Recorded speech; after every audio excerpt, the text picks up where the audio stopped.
Welcome back to the conversation. We are joined here by David Dayen, the executive editor of the American Prospect, who has done an extraordinary amount of reporting on the incoming Department of Justice. We're going to talk about that today.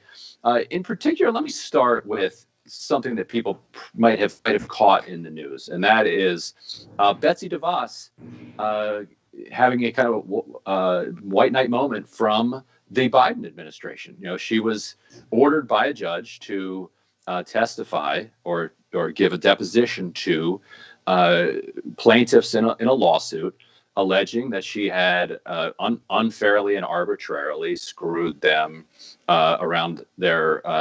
They're basically trying to get refunds on these from these scam for-profit colleges. Judge said, yes, you have to sit for this deposition. You're no longer Secretary of Education.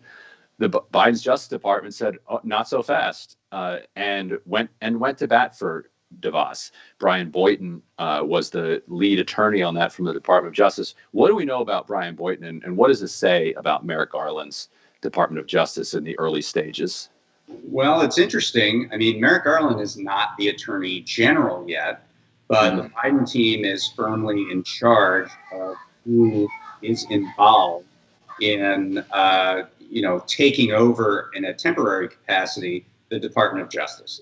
So when you see something like this happen, it's a result of people who Garland is likely to retain, and whether they're career officials or political officials who don't need Senate confirmation, who are installed by the Biden administration, that's who's running the show right now at DOJ. So you can, even though Garland isn't Attorney General, you can see these actions as indicative of the Biden administration's thinking and Merrick Garland's thinking. Presumably he has a decent amount of say over who is running the department right now, into, what they want to do at DOJ. And you're seeing a lot of people like Boynton, who comes from WilmerHale, which is this, sometimes we call it a white shoe law firm.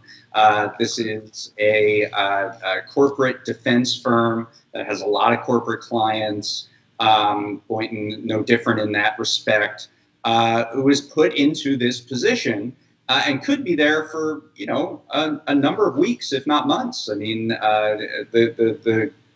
we don't know when Garland is going to get a hearing on the floor, and we certainly don't know when his deputies are. Some of them haven't even been, nominated yet. So these acting officials are going to be in charge for a while. And what they're doing with DeVos, essentially shielding her from the consequences of failing student borrowers, that's a really bad sign. And Boynton himself, as I understand it, had represented for-profit schools in the past. WilmerHale certainly has, particularly University of Phoenix, and I believe the kind of umbrella group that represented a lot of the different for-profit schools across the board. Yet you saw this decision by the Biden Department of Justice to defend Betsy DeVos heralded by the kind of Washington legal establishment, almost like a good for John Adams defending the British after the Boston Massacre type of thing, that this was what the Department of Justice ought to be doing, that it was being brought back to its rightful place in the political ecosystem. What did you make of that response? Yeah, I mean, the Biden team rhetorically has done a lot of that work too. I mean, at a town hall the other day, talking about whether or not to prosecute Trump for the Capitol riot. And Biden says that's up to the Justice Department. We're going to get back to the Justice Department making these decisions. But, Biden is making decisions on who is going to be making those calls. If this is any indication of how they are going to look at the previous administration, I wouldn't expect anything to come out of that. And the sort of lauding from the Washington establishment is really almost a sigh of relief that anything that was done in the last 4 years is not going to face any kind of major sanction from Main Justice. Now, they might from other areas, New York Attorney General's office or elsewhere, but it's essentially, I mean, you could almost read this as sort of a warning signal or lack of warning signal, as it were, that you're going to be okay. We're not going to force Betsy DeVos into uncomfortable situations. We're not going to force other members of the Trump administration into uncomfortable situations. So it's pretty concerning, and it's something that's not really on the radar of a lot of people because, who really obsesses over the acting, assistant attorneys general and things like that. But it's significant. Right, and it's interesting because in a lot of different places in Biden's cabinet, he has actually surprised progressives by the choices that he's made on the commissions and also the CFPB. You would have thought that, especially given what you saw this summer from Black Lives Matter and the direction that the Democratic Party has been taking in recent years around justice issues, that the DOJ wouldn't be the place that you'd have to worry about that as much. But it almost seems like in kind of trolling Republicans by going with Merrick Garland, I don't know if it was inadvertent or if it was a feature of the choice, but Merrick Garland is this creature of the Washington legal establishment. He's one of the most well-respected members of that establishment, which, so what he ended up doing is bringing with him all of these people who were his interns and his deputies in the 1980s and 1990s. And those kinds of people have spent the intervening 2 decades cycling in and out of the Justice Department and these white shoe law firms doing corporate work. And so, he knows them as these, bushy-tailed, brilliant Ivy Leaguers who were 28 when they were working for him. They spent the last 20, 30 years getting extremely rich on the backs of working people across the country doing legal work for corporations. Are you seeing any pushback on this, or do you think that Merrick Garland is just going to be able to kind of call the shots because he's been so lionized across the spectrum of the Democratic Party? I don't think you're seeing a lot of scrutiny on this stuff right now. There's Garland isn't in place, and maybe there's an expectation that he's not driving this process just yet, even though he probably is. I'll give you an example of someone that we both have written about, which is Susan Davies. So she was a deputy to Garland when he served in the Justice Department back in the 1990s. And in those intervening years, as you said, she went to a big-time law firm and worked for Facebook, among other organizations, including pharmaceutical companies. But she was seen as a leading choice to be the Assistant Attorney General for Antitrust. And of course, there's a major Facebook lawsuit going on right now at the Justice Department. And this would be bringing in someone who would have to immediately recuse themselves from that lawsuit because they had in the past worked for that company. What we know now is that, and we know we have a pretty good sense that Garland was pushing for Davies to become Assistant Attorney General for Antitrust. We do know that her bio on her corporate law page and her email have started to bounce back. So it seems like she's already there in some capacity at Justice, just hasn't been named yet. But may or may not be the Assistant Attorney General. So that's an example of someone in this position. I think that initially, when the justice picks were put out, there were a couple good names running the Civil Rights Division, for example. People like Kristen Clark from the Lawyers Committee, and I believe Vanita Gupta was also named. So there was sort of some hopefulness around at least those kinds of issues involving racial justice, that there would be a sea change at DOJ. But on the corporate law side, right, on the criminal white-collar law side, it could be business as usual, and I think that's something that really progressives need to speak out about. Right. And Susan Davies, our reporting suggested that she was going to be a deputy of his either way, whether or not she gets the AAG position for antitrust. So her leaving doesn't necessarily mean that she's getting the antitrust position, but she still might. And so, real quickly, last question: what's your read? at this point on who's going to end up in charge of the antitrust division and also at the FTC, which has kind of dual oversight there? I think it's pretty up in the air. I mean, Davies certainly is a top candidate. We saw Renata Hess, who had worked for Google, also is a top candidate.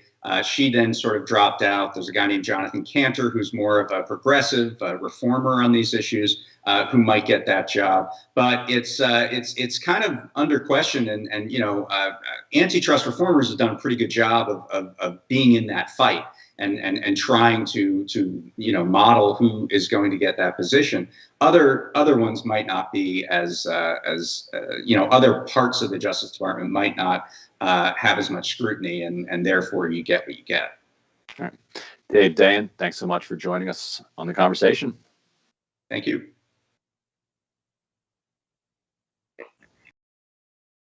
We are on to something that is going to be amazing, but what we need is your help. The number one problem is there's too much power in too few hands. Every single problem that we have can be traced back to dark money. They take large donors, they serve large donors. So these handful of gatekeepers try to dictate everything. Like all of you already know, they don't work for you, they work for their donors. So fire them and hire people who will only work for you that say no corporate backed money. We are going to change the way we elect candidates in this country. Uncorrupted Democrats who are going to fight for the issues and win on policy. This is incredibly personal. We need free health care for everyone. We're fighting for $15 minimum wage, single-payer health care, debt-free college, and we are going to get money out of politics once and for all. I've taken a public pledge not to accept any corporate money. Because the last thing we're going to do is go into another presidential election and run a corporatist against a populist candidate. At some point, the buck needs to stop, and it's going to stop with us. It's going to stop with Justice Democrats. So who are we? People who do not take corporate PAC money. We're relying on small donors. 99.9% of our contributions came from people. You're a Justice Democrat, so you don't take any corporate PAC money. I'm not influenced by money. As a Justice Democrat, I made that pledge. Not a penny. Absolutely no. I will go to Congress unbossed and unbought. We try to create a government which works for all of us. That is what America's about, and that's what a representative democracy should be about. We are just getting warmed up here. Vote for uncorrupted Democrats. The fight starts now, it starts today, and it starts with you.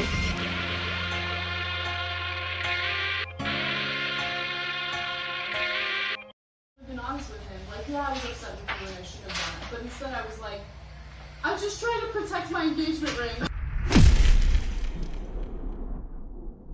Did you know that more than 20% of the world's oxygen comes from the Amazon? Why? Because of trees. I know what you're thinking. Of course! So what do we want to do? We want to plant more trees so we can save the climate. It's quite literal. So that's what leads to our new partner, Plant Your Change. Love it. It's so easy. What they do is you take the credit or debit cards you already have and you plug it into the system. And if you so choose, you get to round up every purchase to the nearest dollar and they plant a tree for you. Okay. Now you could also choose if you want to do it on only certain kinds of purchases or only so often, right? And there's nothing wrong with that. But literally every cent makes a difference here. It's Plant Your Change. And if you want to know more information, just go to tyt.com/trees. Let's go save the planet together.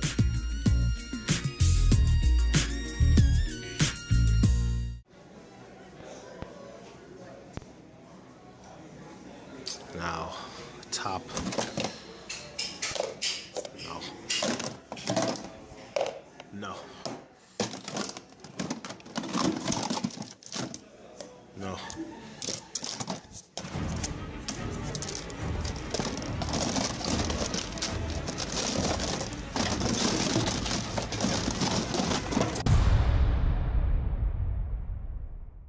Today, a terrible day for the internet, a terrible day for America. The internet as we know it is not going to exist anymore. A real dark day for information and yet another way that they're bleeding out the democracy. We're now going to have these gatekeepers of information deciding what we can and can't see, and that's what scares me the most. Whether you're conservative or progressive or anywhere in the middle, this is the one thing we should all agreed to. Protect the internet, because the establishment is coming for it.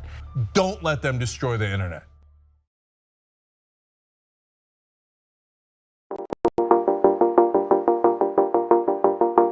Welcome back to the conversation. I'm joined here by Hassan El-Tayeb, who is the lead Mideast lobbyist for the Friends Committee on National Legislation. Hassan, welcome to the conversation. Hey, thanks so much for having me, Ryan. So let me start by getting your reaction to President Joe Biden's first kind of foreign policy declaration that he was going to end, quote unquote, support for offensive operations in the war in Yemen. What's the reaction been to that, and what did you take from that announcement? Great question. So one, I would say this is the result of years and years of advocacy from the grassroots led by Yemeni Americans around the country, faith leaders, just grassroots all over. And I think it's a tremendous win in the power of what advocacy can do if you sustain it over time, and force members of Congress to take hard votes on things like Yemen war powers and resolutions of disapproval to block weapons sales to Saudi Arabia and the UAE. We may not have been able to pass it through the Trump administration, but it brought us to this moment. So I think it's really significant.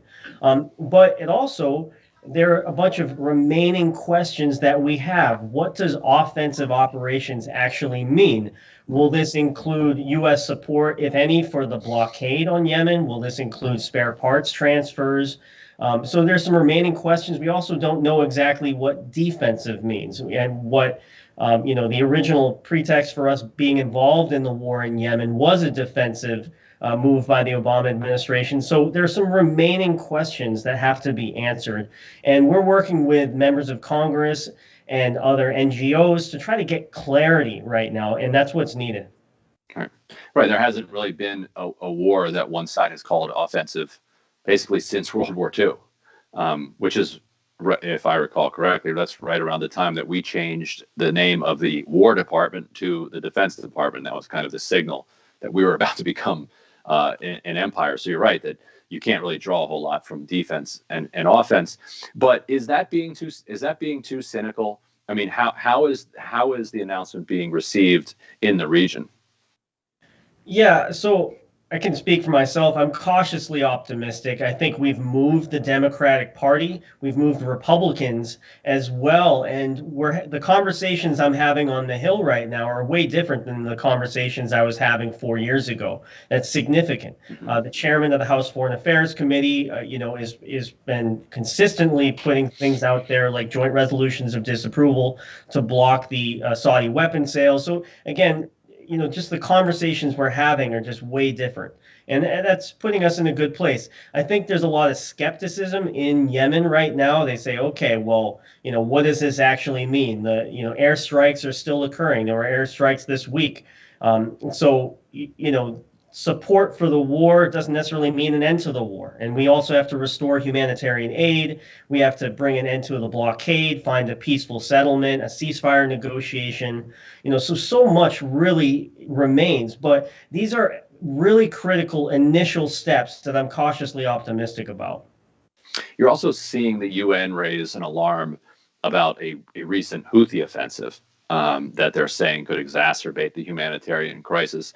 Do you think this Houthi offensive is somehow connected to Biden's announcement, them seeing like, well, maybe this is ending soon, so we need to gobble up as much territory as possible so that we're in a stronger position at the negotiating table? Or do you think that those are disconnected and that this offensive was coming anyway?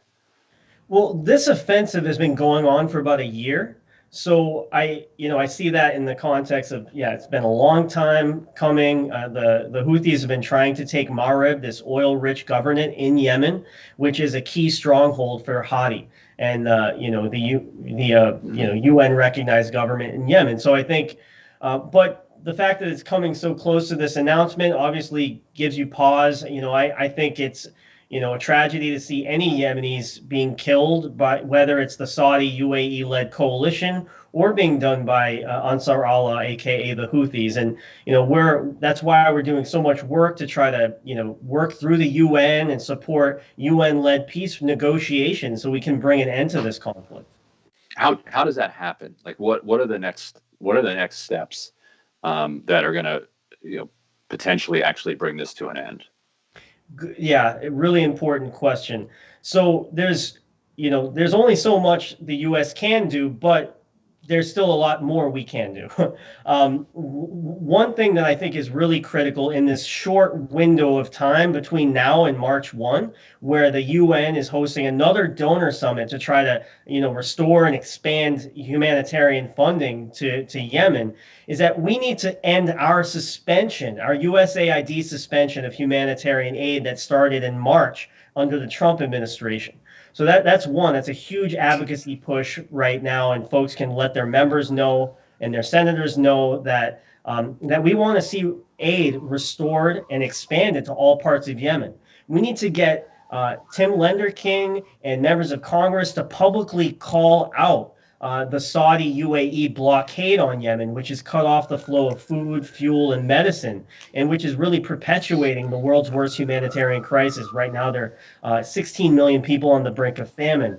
The UN is claiming that we've got 2 million children living, basically, if things don't change, you're going to see malnutrition and possible death of so many kids in Yemen. So that's also key. Last point I'll make is that we also need a robust peace process through the UN. And I think that's going to require a new UN Security Council resolution that's not just so focused on the Houthis, but also focused on all warring parties and trying to call for a nationwide ceasefire, an end to the blockade, an end to humanitarian obstruction of all kinds, and for the entire international community to stop selling weapons and providing military support for any warring party in Yemen.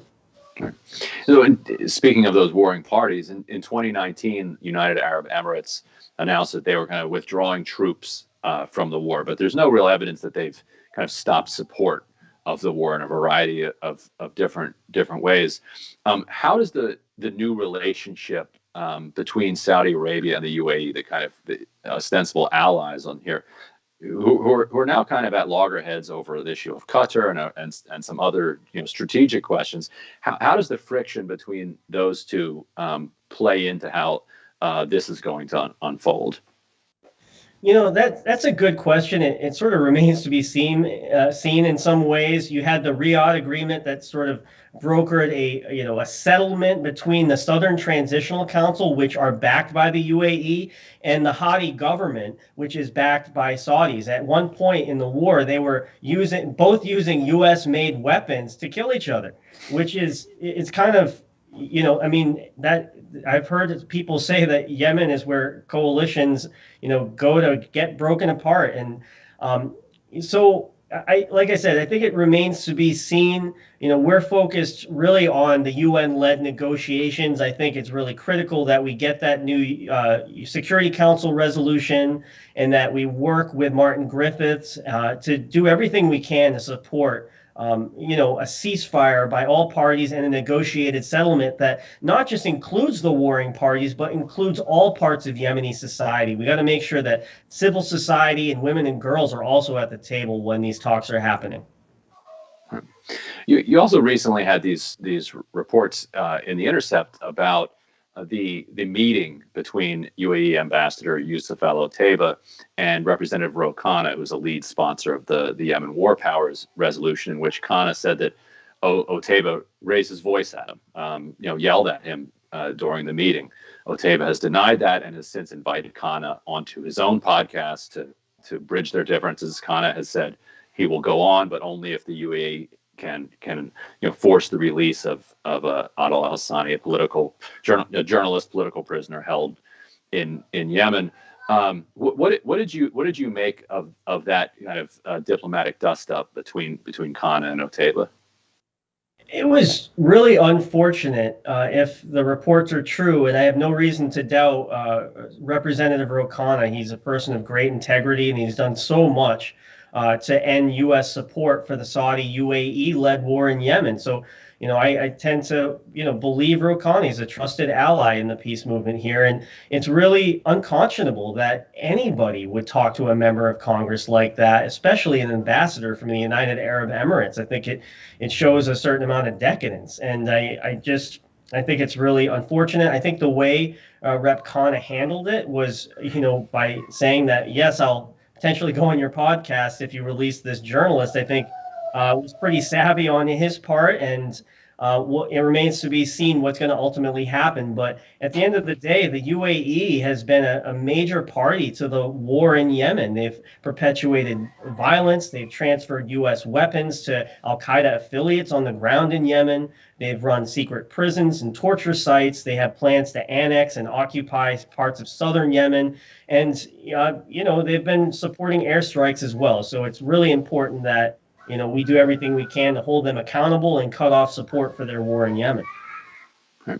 Hassan El-Tayeb, thank you so much for joining us here on The Conversation. Thank you so much, Ryan. I really appreciate the Young Turks for all the great journalism over the years and giving activists like myself and others a voice in this.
right, welcome to the Young Turks. Cenk Uygur and Anna Kasparian with you guys.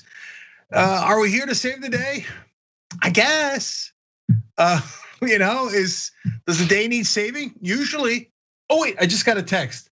Oh, it's from the day. It says thanks. You're insane. You're just crazy. All right, we got a lot of stories for you guys. Lots of governors. We'll go to Florida. We'll go to New York. We're gonna go to Texas for a senator who was missing for a little while. I heard he was on the Appalachian Trail. All right, fun show. Stop it is what you're gonna be saying at the end of it. And we will, because it'll be then. All right, Anna, let's get started.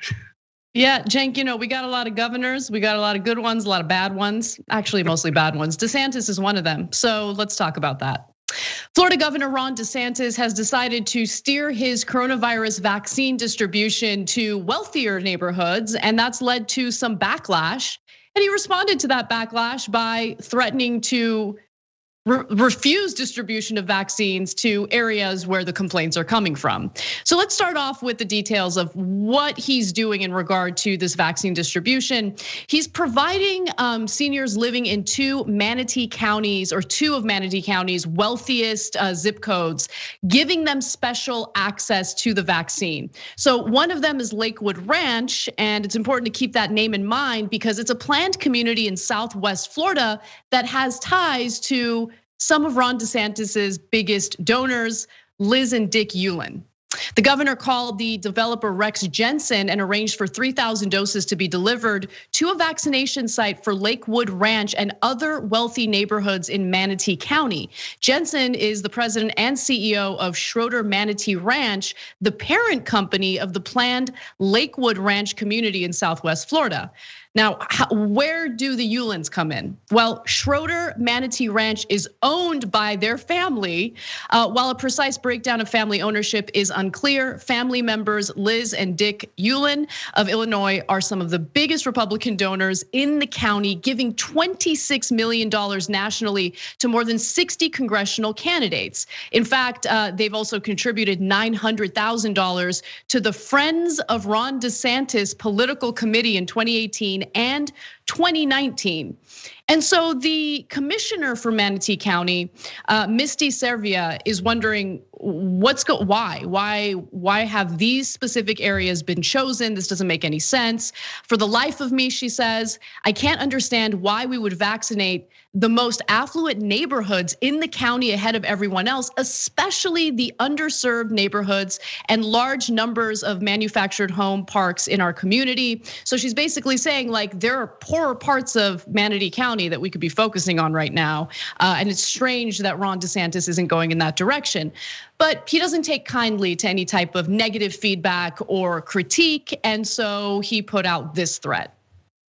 But look, I mean, if Manatee County doesn't like us doing this, then we are totally fine with putting this in counties that want it. And we're totally happy to do that. So anyone that's saying that, let us know. If you want us to send to Sarasota next time, or Charlotte, or Pasco, or wherever, let us know. We're happy to do it. But I think most people, if we have an opportunity to bring vaccines and do it efficiently, I think that they're gonna want it.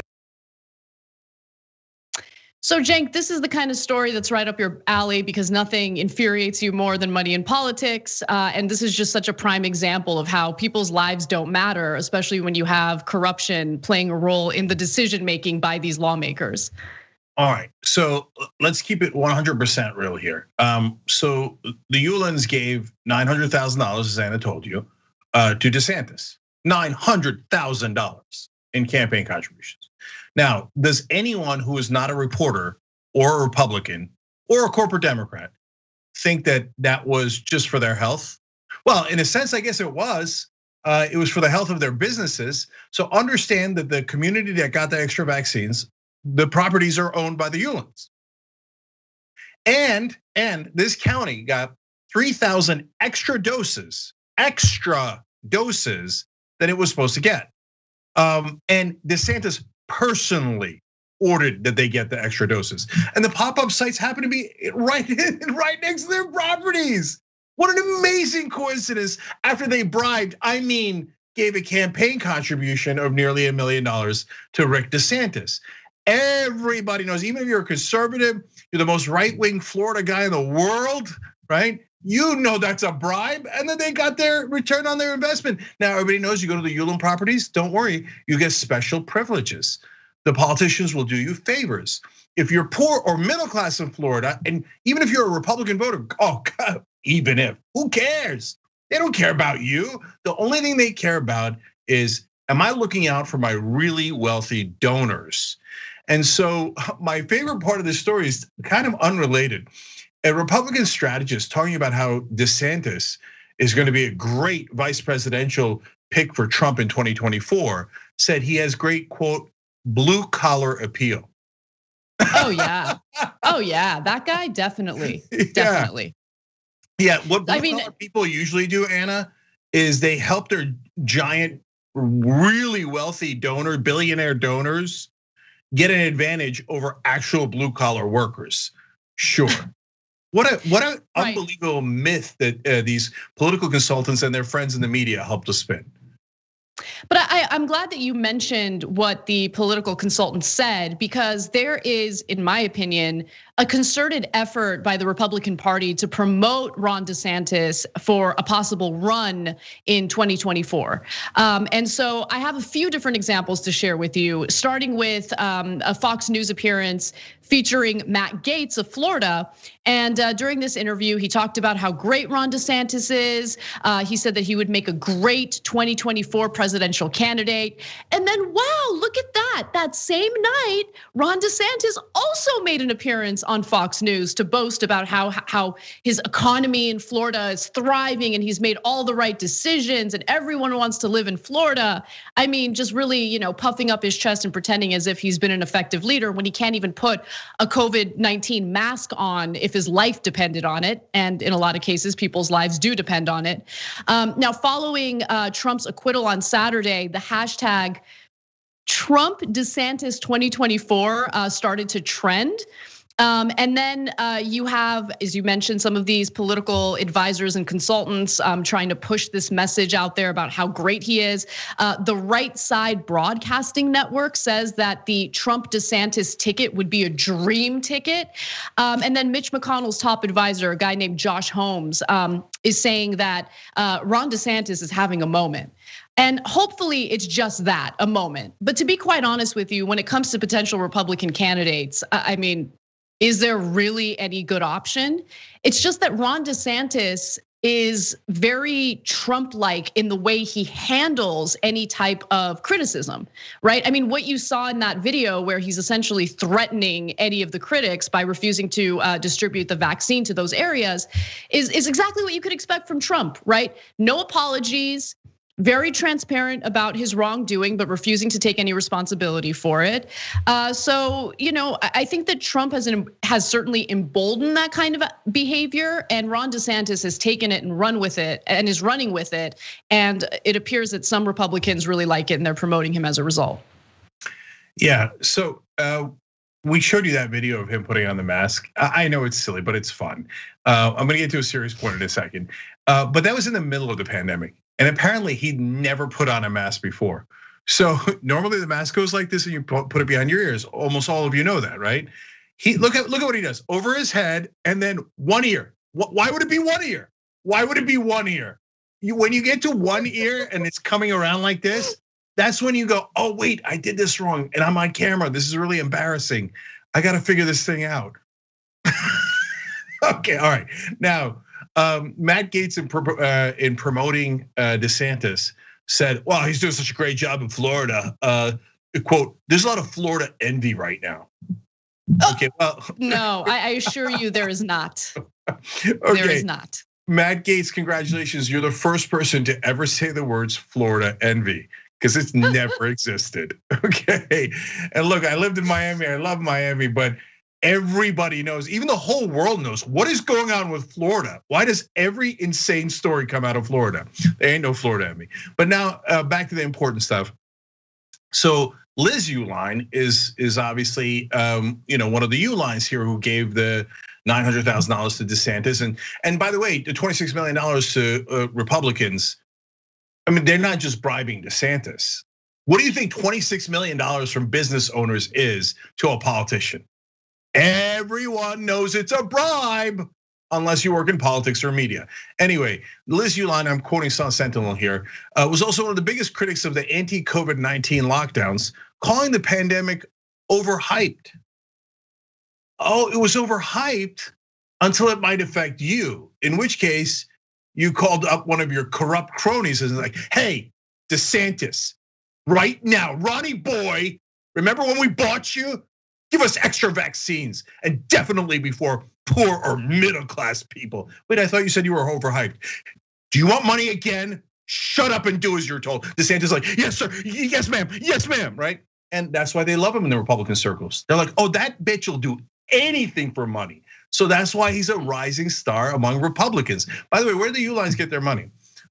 Dick Uihlein is a descendant of the founder of the Schlitz Brewing Company. Because the Republicans have this image of like, oh, we pulled ourselves up by the bootstraps. It was so good, entrepreneurs. He just inherited it. He's just a stupid schmuck who got free money and then bought off a bunch of politicians to make more money. That's how crony capitalism works. I like beer. I still like beer. I'm just thinking about that brewing. By the way, Schlitz had to put up a statement today saying they're not involved with the company. We're so sorry. We don't know. And DeSantis then said, "All right, forget the mask. I'll put on a bandana."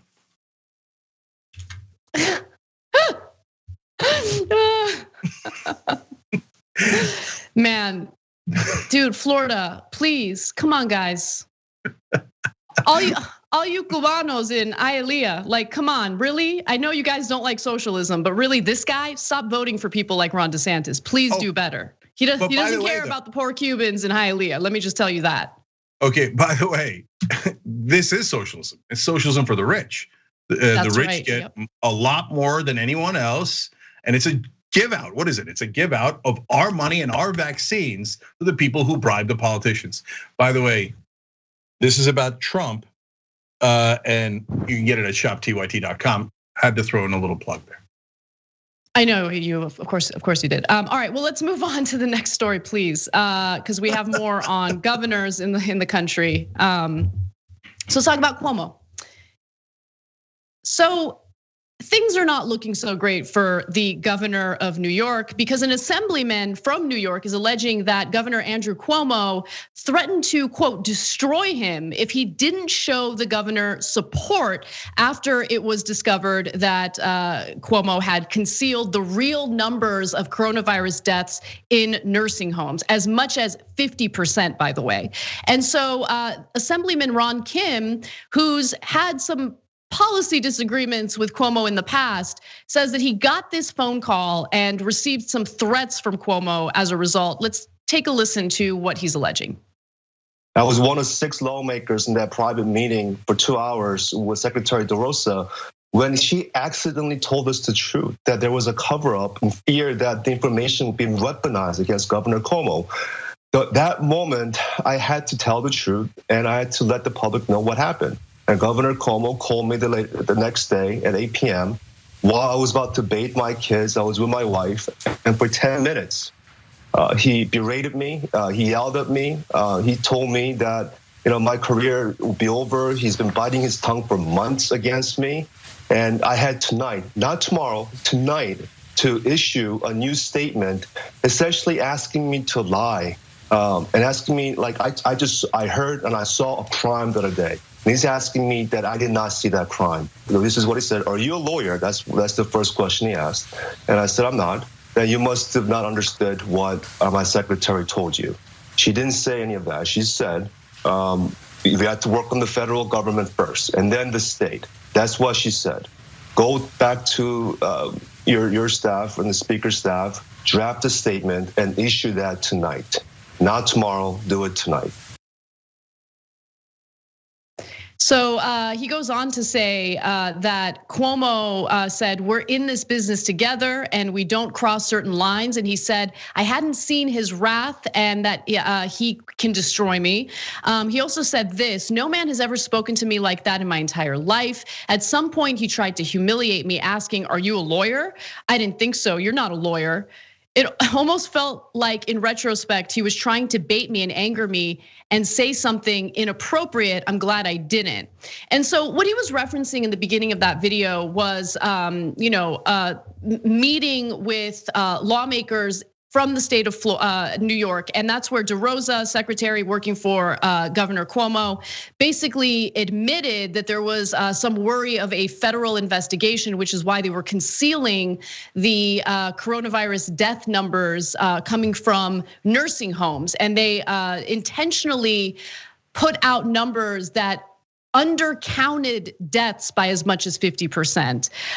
So it's just, and his wife, by the way, Kim's wife, overheard parts of the conversation and also spoke to reporters to confirm what she had heard. So Cuomo's not looking real good. And honestly, Cenk, I'm not really that surprised, considering the fact that for anyone paying any attention to Cuomo's actions in the beginning of the pandemic, you can tell that he has no problem doing things that are insanely cruel, like cutting funding to Medicaid. He knew about the severity of this pandemic and still chose to pursue cutting funds to Medicaid. So when he was getting all of these, complimentary reports and everyone was talking about how great he was, I just feel like reporters were comparing Cuomo to Trump, who clearly had no interest in dealing with coronavirus and taking it seriously. Trump will make anyone look good. But if you just looked at Cuomo's actions objectively, he wasn't that great either. Yeah, well, all right, so there is actually a little bit of a funny part ending to this story that I'm gonna get to at the end. But first, the serious stuff. So, Anna, to your point about the Medicaid cuts, it's part of the problem with national media or mainstream media throughout the country. If Cuomo is lying, they will cover that because that is not substantive. It is a situation where, okay, we can clearly say that, they had the wrong numbers, but cutting Medicaid is a policy issue. And there we have to be neutral. I don't know, in the middle of a pandemic, whether you have healthcare or you don't, I can't tell which one is the right thing. I'm a reporter, I can't tell. If I said it, it would be biased. So I'm not going, and plus there's a massive centrist bias. So they love establishment Democrats like Cuomo. So in the middle of a pandemic, him cutting Medicaid is actually worse than any of these actions, but it'll get almost no criticism from the press because they'll think, well, I can't say that. Oh, he misstated numbers, great, we could run with that. So now secondly, the bullying issue. We covered this, I think, on a story about another politician who I also don't like last week, and I defended them in a sense. And here I'm gonna make a similar point. It's not to defend Cuomo. It's that people that are outraged by the bullying behind the scenes of politicians, I guess the main culprit is the media. It's not the viewers, it's not the readers, because they never hear about it because the media covers it up. But that stuff happens 24/7 in politics. Nonstop. When I was briefly running for office, I had local candidates come to me all the time talking about how Democratic leaders in California would bully them regularly. You're not allowed to say this. You're never allowed to criticize us. If you do, even if you win, you'll never be able to introduce a bill. We'll ruin your career. This stuff happens nonstop in politics, and yes, in Democratic politics. But if you tell the press, like, oh, no way, no, that's our beloved California, well, in that case, it's not the governor, but New York governor, it's this person, it's that person. And God help you if you're an outsider or a progressive, because they'll never believe you. They'll always believe the bully instead. So now things are beginning to change. The good news is beginning to change. So that's why you're seeing some of these stories. And it's because of progressive people like Assemblyman Kim going, I'm just gonna tell people. Like, you keep telling me you're gonna ruin my life. Have at it, Hoss. Let's see how it turns out. I'm telling people, I don't think you can. And I want to add one more thing to that, Anna. How do they ruin people's lives? There's two principal ways. One, that's it. We don't care about your constituents. We don't care that it's also my voters. You're never allowed to introduce a bill again, okay? Leadership will freeze you out. you'll lose committee seats, etc. But that's actually the milder version of it. And you're seeing the more significant version right now. It's in all the stories. They bury you with their friends in the press. So in the stories now are starting to pop up attacks against Assemblyman Kim. Oh, did you know he did this and this in 2015? Wait, why are we talking about something Kim did in 2015? Oh, because Cuomo's people leaked a hatchet attack against Kim and you ran it, because that's how they bury their opponents. The press helps them bully outsiders and progressives. So we have a poll on this because state lawmakers are currently working to possibly strip Cuomo of some of his executive power, expanded executive power related to the coronavirus pandemic. And so the question is, should New York State's Democrats strip Andrew Cuomo of his emergency pandemic powers? You can choose one of two options, very easy, yes or no. And if you want to participate in this poll, just go to tyt.com/polls/Cuomo. And by the way, Cuomo is up for re-election next year. Relevant information. Yeah, no question. Look, oftentimes our audience surprises us, and so maybe there's a lot of Democrats out there who still say, no, Cuomo did an okay job and he should have that power. So I'm curious what you guys think. But let me end on the funny note. And there's no diss on Assemblyman Kim, who I obviously just complimented here for his courage. But at the end of the CNN report, they say, they quote Kim as saying, that night was very, very troubling because we couldn't sleep. And she's telling me, his wife is telling me, what did you do to us? Stop what you're doing, please. She feared for my future and for my life.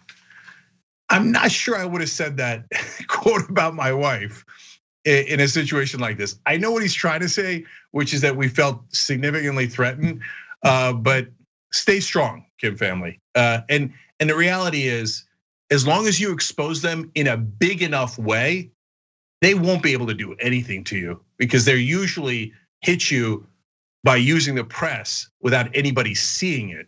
And by the way, to the audience, if you see any nonsense stories about Assemblyman Kim popping up all over the place now, you know that reporter is corrupt because they're working with Cuomo and taking leaks, and they know that he's attacking and trying to bury Kim as we speak, as Cuomo actually threatened to do. So, and disregard those stories. You want to talk about Kim at another time? Fine, but as a distraction now, or as vengeance against him for exposing Cuomo, that is unconscionable. Every reporter should tell Cuomo's office, under no circumstances will they accept a nonsense leak like that, and you shouldn't read it, and you should throw it in the trash where it belongs. All right, well, when we come back, Ted Cruz thought he could just rosé all day and not get caught, but he did. And so he's facing the consequences today. We'll tell you more about Ted Cruz's vacation adventures when we come back.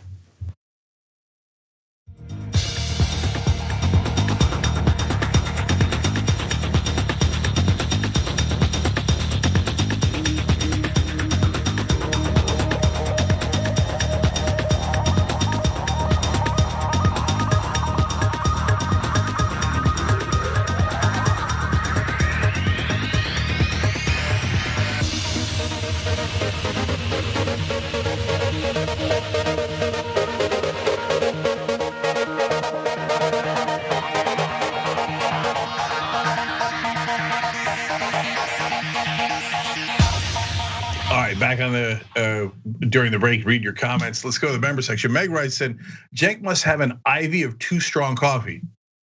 How did you know? TooStrongCoffee.com/TYT. It's so good, you could just throw it on your face. Watch. Okay, I'm kidding. There's no coffee in there. Okay. I'm in a weird mood. I'm in a fun mood. All right, yes, you too can be in this good a mood if you go to TooStrongCoffee.com/TYT. Anyway, don't set me up like that, Meg. I love you for it. It's all McDonald's writes in, new name for DeSantis, Dumb Corleone. But remember, Trump was Dumb Corleone. Republicans kind of like Dumb Corleone. Greg makes a good point. Didn't DeSantis also get busted earlier for trying to make the vaccines available exclusively at Publix for similarly corrupt dealings? I seem to remember that happening as well. Yep, that's right. Or maybe you're just having Florida envy. And Mr. Lundberg writes in, it would seem South Dakota, Texas, and Florida are all trying for the gold in the nation's worst Governor Olympics. Pretty much true. I'm just throwing this hat and name in the hat a little bit. I'm just saying. Anyways, no more trigonometry writes in. Cuomo's aides always reportedly said he refuses to apologize for anything and is too defiant to admit his own mistakes. The man is a Democratic Trump. And guys, look, on the bullying issue, it's old school. They used to do it and it used to work 1,000,000,000%. The reason it doesn't work as well anymore, I hope it was clear enough from what I was saying, is because of the internet. Because they can't stop the news from coming out on the internet. In the old days, it was so easy to control the press. And that way they could intimidate anyone they want and they get the press to destroy them. And so it's a new day and they're having trouble adjusting, which is great. Ricardo Ristorcelli writes in, Cuomo's been corrupt for a long time. He used to stack the state legislature with corporate Democrats so that he could use them as an excuse for not passing progressive legislation. Kind of what Biden's doing with Manchin and Sinema, huh? Interesting. Anyways, that is 100% true about Cuomo. He's always been super corporate, very donor friendly, and so any like hero worship of Cuomo is preposterous. New Young Turks members who hit the join button below: Kay Muffin, super fun name; Eric Sutter, Survival is Magic, also a fun name; and Ginger Sionik. You hit it, you become a Young Turk. It's you know what? It's kind of like magic, like survival. So you can also upgrade through that. If you're watching anywhere else, tyt.com/join is a great way to sign up. And then Twitch, all these folks, look at this. Irie Man cheered 100 bits, Dragon Share 100, AJ Duenas gifted 5 tier 1 subs, Platinum Yeti cheered 1,000 bits, Obi-Wan Kenobi 7 gifts. Of course, New Rock Shirt gifted a tier 1 to someone else, Tempo 100 bits. Nothing but love for you guys, you Twitchers. Love you.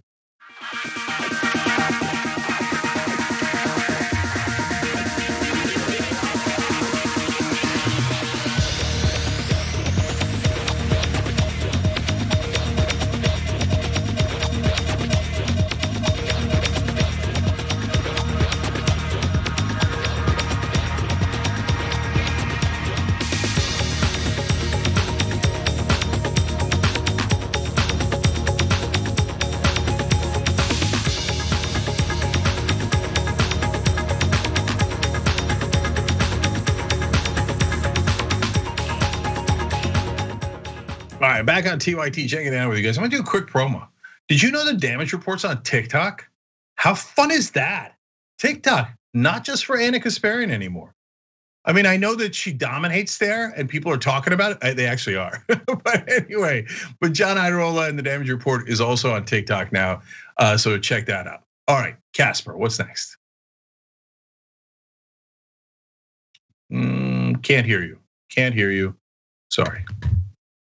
That I never do that. Sorry about that. All right, well, let's talk about what's going down in Texas. As you guys know, there is a massive winter storm in Texas, and because of the fact that Texas has its own power grid that's deregulated, highly privatized, and inefficient, people are left without power, without water that's safe enough to drink. In fact, most people are being told to boil their water because they're worried that it's unsafe, but it's kind of hard to do that when you don't have any electricity.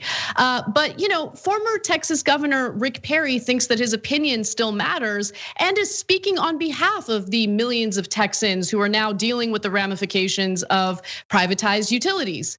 And so he says this: those watching on the left may see the situation in Texas as an opportunity to expand their top-down radical proposals. Texans would be without electricity for longer than 3 days to keep the federal government out of their business. So essentially what he's saying is, Texans would rather go without water or power during a brutal winter storm just to own the libs, okay? Just so they don't have to deal with any regulations that would actually protect them from what they're experiencing right now. Yeah, and so by the way, so Texas's power grid, we've talked about it quite a bit on the show lately as a result of these rolling blackouts that are taking place.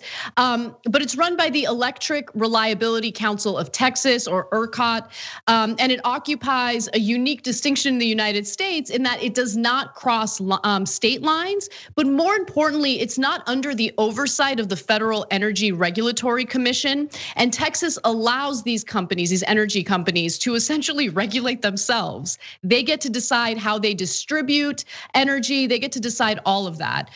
So former Governor Rick Perry also said, try not to let whatever the crisis of the day is take your eye off of having a resilient grid that keeps America safe personally, economically, and strategically. I mean, that grid keeps people so safe that dozens of people have already died in Texas as a result of this winter storm and not having the necessary electricity and power needed to keep your home warm. People are going to shelters right now in order to have access to a warm place.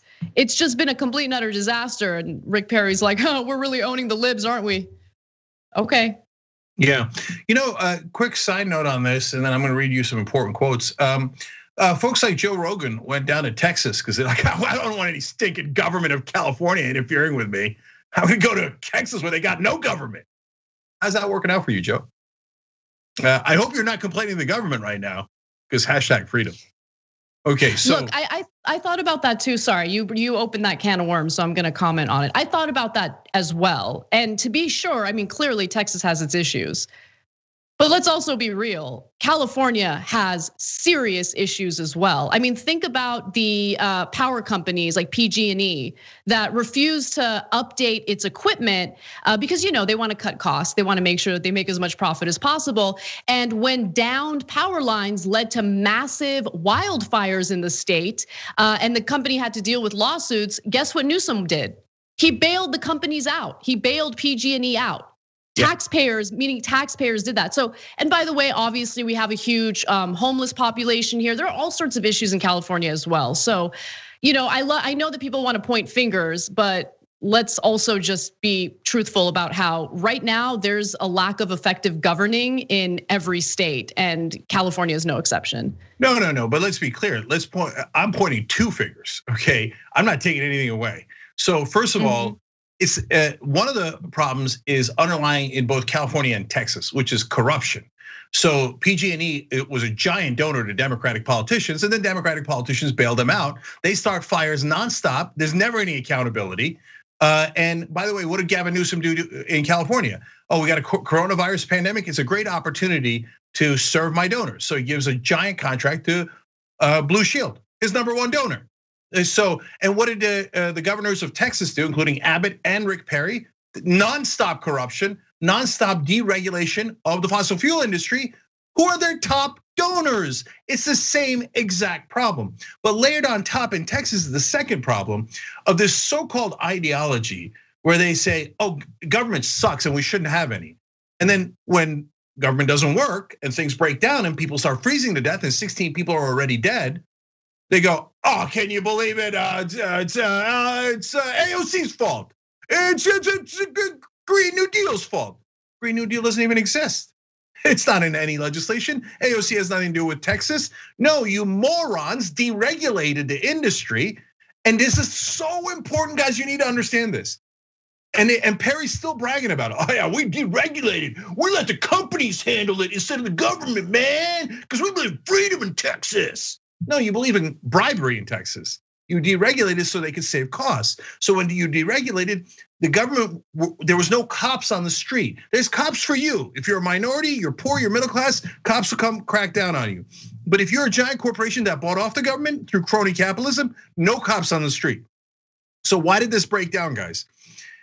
And Houston Chronicle explains this to everyone who has covered this, explains it right if you're looking at the details, which is mainly fossil fuels froze, their pipes froze. That is where almost all of the energy comes in this case. And by the way, ERCOT actually plans for the wind turbines to slow down in the winter and for solar energy to slow down. They already had taken that into account. What they did not account for was a massive freezing of the lines. Why did that happen for natural gas, i.e. oil and gas? Why did it happen?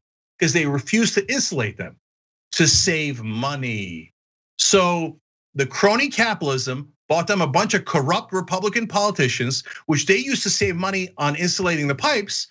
So when it came to the situation where they needed them to not freeze, oops, it turns out the corruption led to you not having any power and freezing to death. So Abbott and Perry and all those guys can get rich and get more power. That's how politics works. Yeah, that's exactly right. And for Perry to turn around and say, like, I'm gonna go ahead and speak on behalf of Texans and say that they prefer this over regulations that would have protected them from what they're experiencing right now. Like, it's so gross and insulting. And I know that the right-wing media echo chamber is pretty powerful and toxic and certainly somehow resonates with a lot of conservative voters. But I really hope that they're waking up to the reality of what crony capitalism forces them to go through at moments of crisis, not just with this winter storm, but with the pandemic, with everything that we've experienced over the last year alone should make it abundantly clear that this system is not working and it's only failing people. All right, well, let's move on to. Last thing I was gonna say is, so Rick Perry's basically Marie Antoinette here. So he says, well, if they can't have energy, why don't they have freedom instead? So yeah, Rick, you're incredibly wealthy because of all of your donors, supporting you, and you have all this power and you have all this privilege. And I'm positive you're not freezing to death.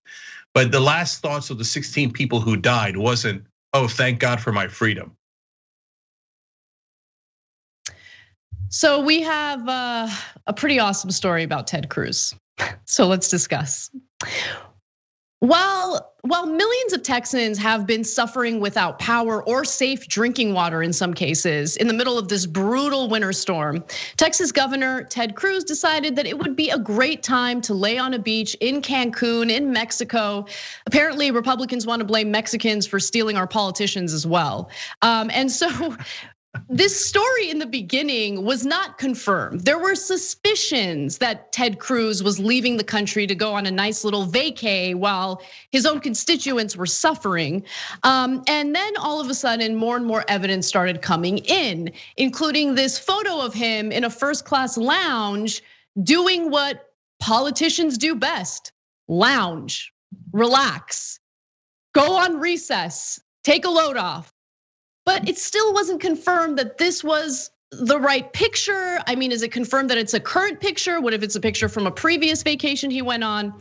And then David Schuster did confirm it, writing, just confirmed Senator Ted Cruz and his family flew to Cancun tonight for a few days at a resort they visited before. Cruz seems to believe there isn't much for him to do in Texas for the millions of fellow Texans who remain without electricity or water and are literally freezing. It's so good. And by the way, there was some great investigative reporting here. Like, for instance, in an effort to also confirm the story, Jake Sherman, who always has the hot goss, tweeted this. And I didn't know that this stuff was public. It's actually pretty terrifying, probably shouldn't be public. But nonetheless, here's the upgrade list for the afternoon's flight from Cancun to Houston. Looks like Ted Cruz is on his way back. He just narrowly missing the upgrade list. That's assuming that Crew R is him, and I do. And guess what? It was Ted Cruz, and he included the listing that shows all the people that were on the flight, and you can see Ted Cruz's name on there. And Cenk, his explanation is just so embarrassing. But before we get to that, I wanted to give you an opportunity to talk about it. Yeah. So first of all, explanation is awesome. Second of all, there's an awesome update that's coming up. You're gonna love the update. But let's all note for the record that Anna's fascination with the phrase "hot goss" is also awesome. And let's also note that David Schuster is on Rebel headquarters. You can see so many of his videos on TYT's channel, RHQ. So check that out. And before we get to his pathetic explanation, I just like to chant, "Build a wall, build a wall." What happened? Oh no, Anna, I figured out what happened with Mexico. As soon as he got down to Cancun, Mexico sent some of its worst back to us. They're sending criminals. They're sending politicians, they're sending grease balls. Okay, we got to build a wall. No, unfortunately, we tend to send our worst to Mexico because I'm sure no one wants Ted Cruz vacationing in their resort, but nonetheless, he was there.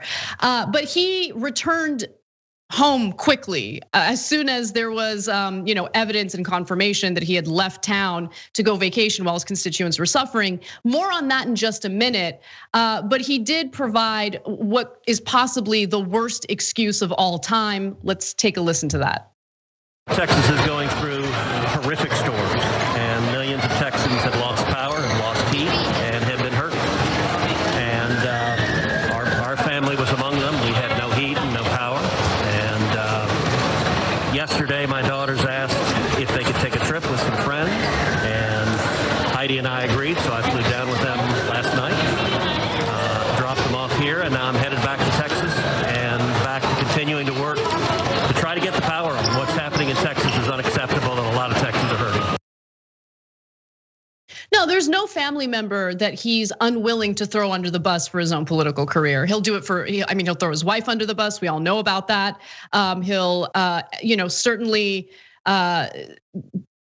support and phone bank for someone who called his wife ugly. And then now he's using his own children as a shield, as an excuse for why he did the most selfish thing he can possibly do as a lawmaker with his constituents suffering right now as we speak.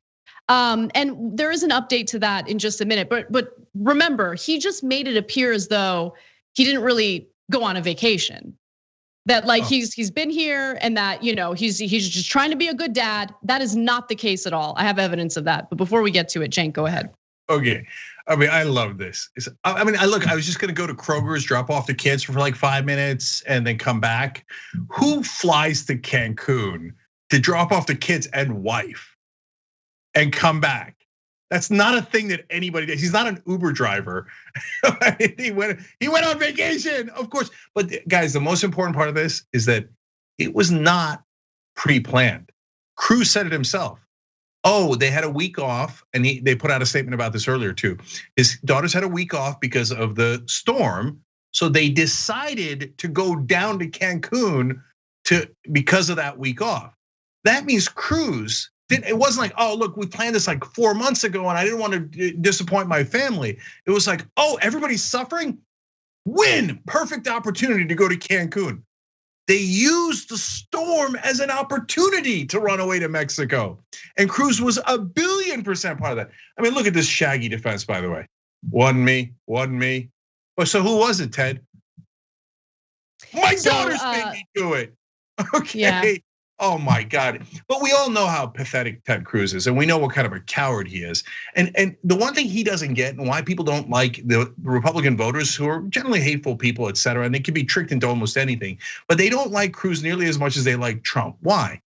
Because he doesn't have Trump's swagger. When he's caught, Cruz has a couple of tells. He moves his head a lot. So he's like, we were gonna go to Cancun, and I just had to drop him off, or I was gonna get a ham sandwich and come back, right? And he does, and he looks so defensive, and he looks guilty because he is. Trump would have come back and be like, oh yeah, so what? I was thinking of buying Cancun. And you know what? The best place to go? Why would I want to be cold? Suckers and losers are cold. I went to somewhere hot, okay? And the Republicans who were freezing to death in Texas would have been like, yeah, Trump's so cool, man. What? Oh, wow. So Jordan Uhl just tweeted, the New York Times has provided has been provided with group texts from Ted Cruz's wife that, coupled with reports of a last-minute itinerary change, his little Cancun jaunt was planned through Sunday, and so a Wednesday afternoon departure. So Ms. Cruz promptly shared details for a Wednesday afternoon departure, a Sunday return trip, and a luxurious stay at the oceanfront Ritz-Carlton in the meantime. It's just they don't care about you guys. They like Texans. Ted Cruz doesn't care about you, but don't feel so bad about it. No one cares about you. Like no one in politics, for the most part, with a few exceptions, cares about you, cares about working people, cares about any of the struggles you're experiencing right now. Like none of this should be shocking. Like it's a fun story, honestly, right? Like everyone's so animated and excited about it, but it's for me, it's Tuesday. It's another politician basically demonstrating through his actions how little he cares about the people he's supposedly representing. Yeah. So look, it's about the lies and it's about the indifference more than it is about Ted Cruz needing to take political action. So we know that Ted Cruz is a federal official and the state officials are supposed to be working on this here. But you know what happens when you have a representative, including your senators? People call you when they're hurt and they need help. And your office is supposed to work around the clock to help them. And so that's why this looks incredibly callous. Look, he's not the only politician to have done this. And Anna's right. I mean, they're all slime. You remember the famous story, Mark Sanford, the former governor of South Carolina. He had gone to visit his lover in Argentina, and he was just missing. And people were like, his staffers were like, we don't know where he is. And then a day later, they put out a statement saying, oh, he just hiking the Appalachian Trail, and that's why we can't reach him. And I remember calling that out on TYT going, that's a lie. That's the most obvious lie I've ever heard. And other reporters are outraged. They're like, how could you say that? If they say he's on the Appalachian Trail, I'm like, he ain't on the Appalachian Trail. Of course they're lying. Of course they're lying, right? So in this case, oh, my daughters made me do it and I was an Uber driver. I was just dropping them off at Kroger's. No, you were planning to stay through Sunday because you saw a disaster and you didn't think I need to help people, and you never wanted to help them anyway. You just go, hey, I already helped people. I helped the industry that pays me off deregulate and save money, and then you got killed for it. Mission accomplished. I'm off to the Ritz-Carlton. That's who Ted Cruz is. Dude, your wife was there. Your excuse makes no sense. Your wife was there. Your wife could have taken care of the kids if that's your excuse. Yeah, there's pictures of him and his wife at the airport with their luggage. So it's just such a ridiculous excuse. Just when people tell you who they are, believe them. Ted Cruz, not into you, does not care about you, not interested in representing you. He's in it for himself. Please wake up and stop voting for these clowns. We got to take a break. When we come back, we have more news for you, including Republican hypocrisy when it comes to paid leave. I love this story. You don't want to miss it. Come right back.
Guys, you have written in so many amazing comments, but real quick, Anna mentioned that breaking news from Jordan Uhl.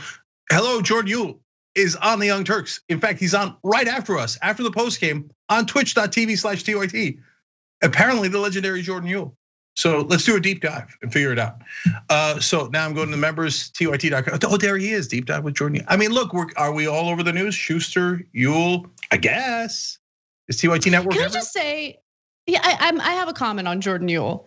Like I get the reputation for being salty, and I will remain the salt queen. But Jordan Uhl's pretty damn salty himself. So, I mean, I don't really go on Twitter that much these days, but I do get, like, I love his tweets so much that I get notifications for them, and every time I get them, I'm just like, he's right. He's so good. Anyway, follow him on Twitter as well. Yeah, no, Anna, salt recognizes salt. And so Jordan was one of the first guys on Twitter. That's why he has @Jordan. So he's a real trendsetter, et cetera. All right, so you guys, Jess writes in. He's a real trendsetter. Was that a boomer thing to say? Like, trendsetter, trailblazer. Okay. Sorry. All right. I'll go forward. All right. All right. So Jess writes in, today in California, people landed the rover on Mars. Today in Texas, people are unable to eat, drink water, and wash themselves. Good updates from California and Texas. And Joe Rogan working out for you, right? Yay, Texas. Okay, Raina Bastet writes in, radical leftists, they, the Texans, are the only ones not on the federal grid. That was another mistake of theirs. Like, we don't need no other federal grid. Nowhere, man, we got this in Texas. Oops, you needed the federal grid. Colorado Blue Blazer regular writes in, I'd reasonably chill with corporations regulating themselves if the management were subject to criminal prosecution for their evil acts. Interesting. Of course, that's not going to happen. I like the suggestion. Kate Nix writes in, Republicans recently brought up impeachment proceedings.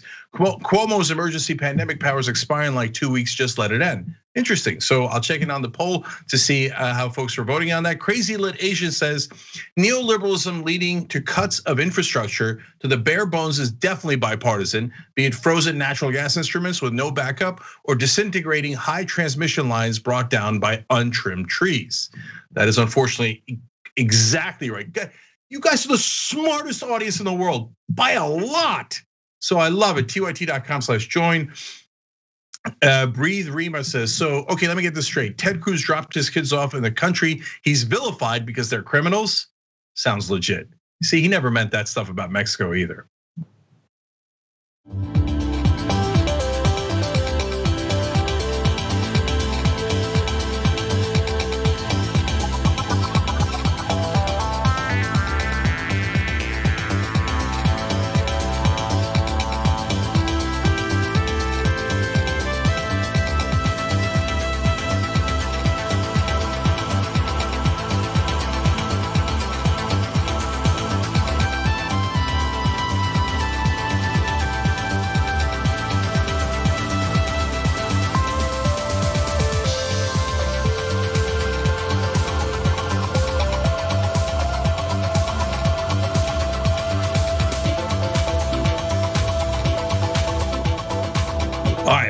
Turks, Cenk, and Anna.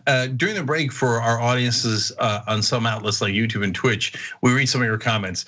I said Jordan Uhl with Deep Dive with Jordan Uhl is next after the post game on twitch.tv/TYT. That's true. Jordan, who Anna talked about in the last story, breaking part of the news about Ted Cruz, is one of our hosts, and he's on Twitch after us. But I said his handle on Twitter was @Jordan. That is not true. It's right there on the screen, Cenk. It's @Jordan Uhl, okay? And there goes him being a trendsetter. All right, Casper, back to you. All right, let's talk about paid leave. With the coronavirus pandemic, I hope most Americans realize the importance of getting paid mandatory sick leave. But unfortunately, on a federal level, we don't have that in this country. So states are left to decide for themselves whether or not they're going to regulate companies to ensure that they offer employees mandatory paid sick leave. Now, a lot of states don't. One of those states is the state of Pennsylvania, where one lawmaker has actually been fighting pretty aggressively to prevent any potential legislation that could make sick leave mandatory for companies. This is State Representative Seth Grove, and he's been on the warpath for a while now. Representative Grove has been pushing for legislation to bar localities from imposing such requirements that provide employees with medical leave for ailments and injuries since 2013. Really taking up the good fight here. His latest bill reintroducing the measure would be retroactive to 2015, the year Democratic strongholds Philadelphia and Pittsburgh passed laws mandating paid sick leave. Now, what you should also know about this story is that Representative Grove is currently on paid sick leave as he's recovering from coronavirus symptoms. Oops. Okay. So, first of all, they're going to strip out paid sick leave from the COVID relief bill. That leaves 87 million Americans without paid sick leave. And if you don't know the details of this, especially if you are wealthy or you live in a developed nation, you're going to be shocked at America's system. Right now, those 87 million people, if they get sick, no one cares. You have to show up to work, otherwise you get fired. You have the flu, I don't care. You have bronchitis, I don't care. You've got COVID, I don't care. You're gonna show up to work or you're gonna get fired. But wait a minute, I would give COVID to others. Don't care.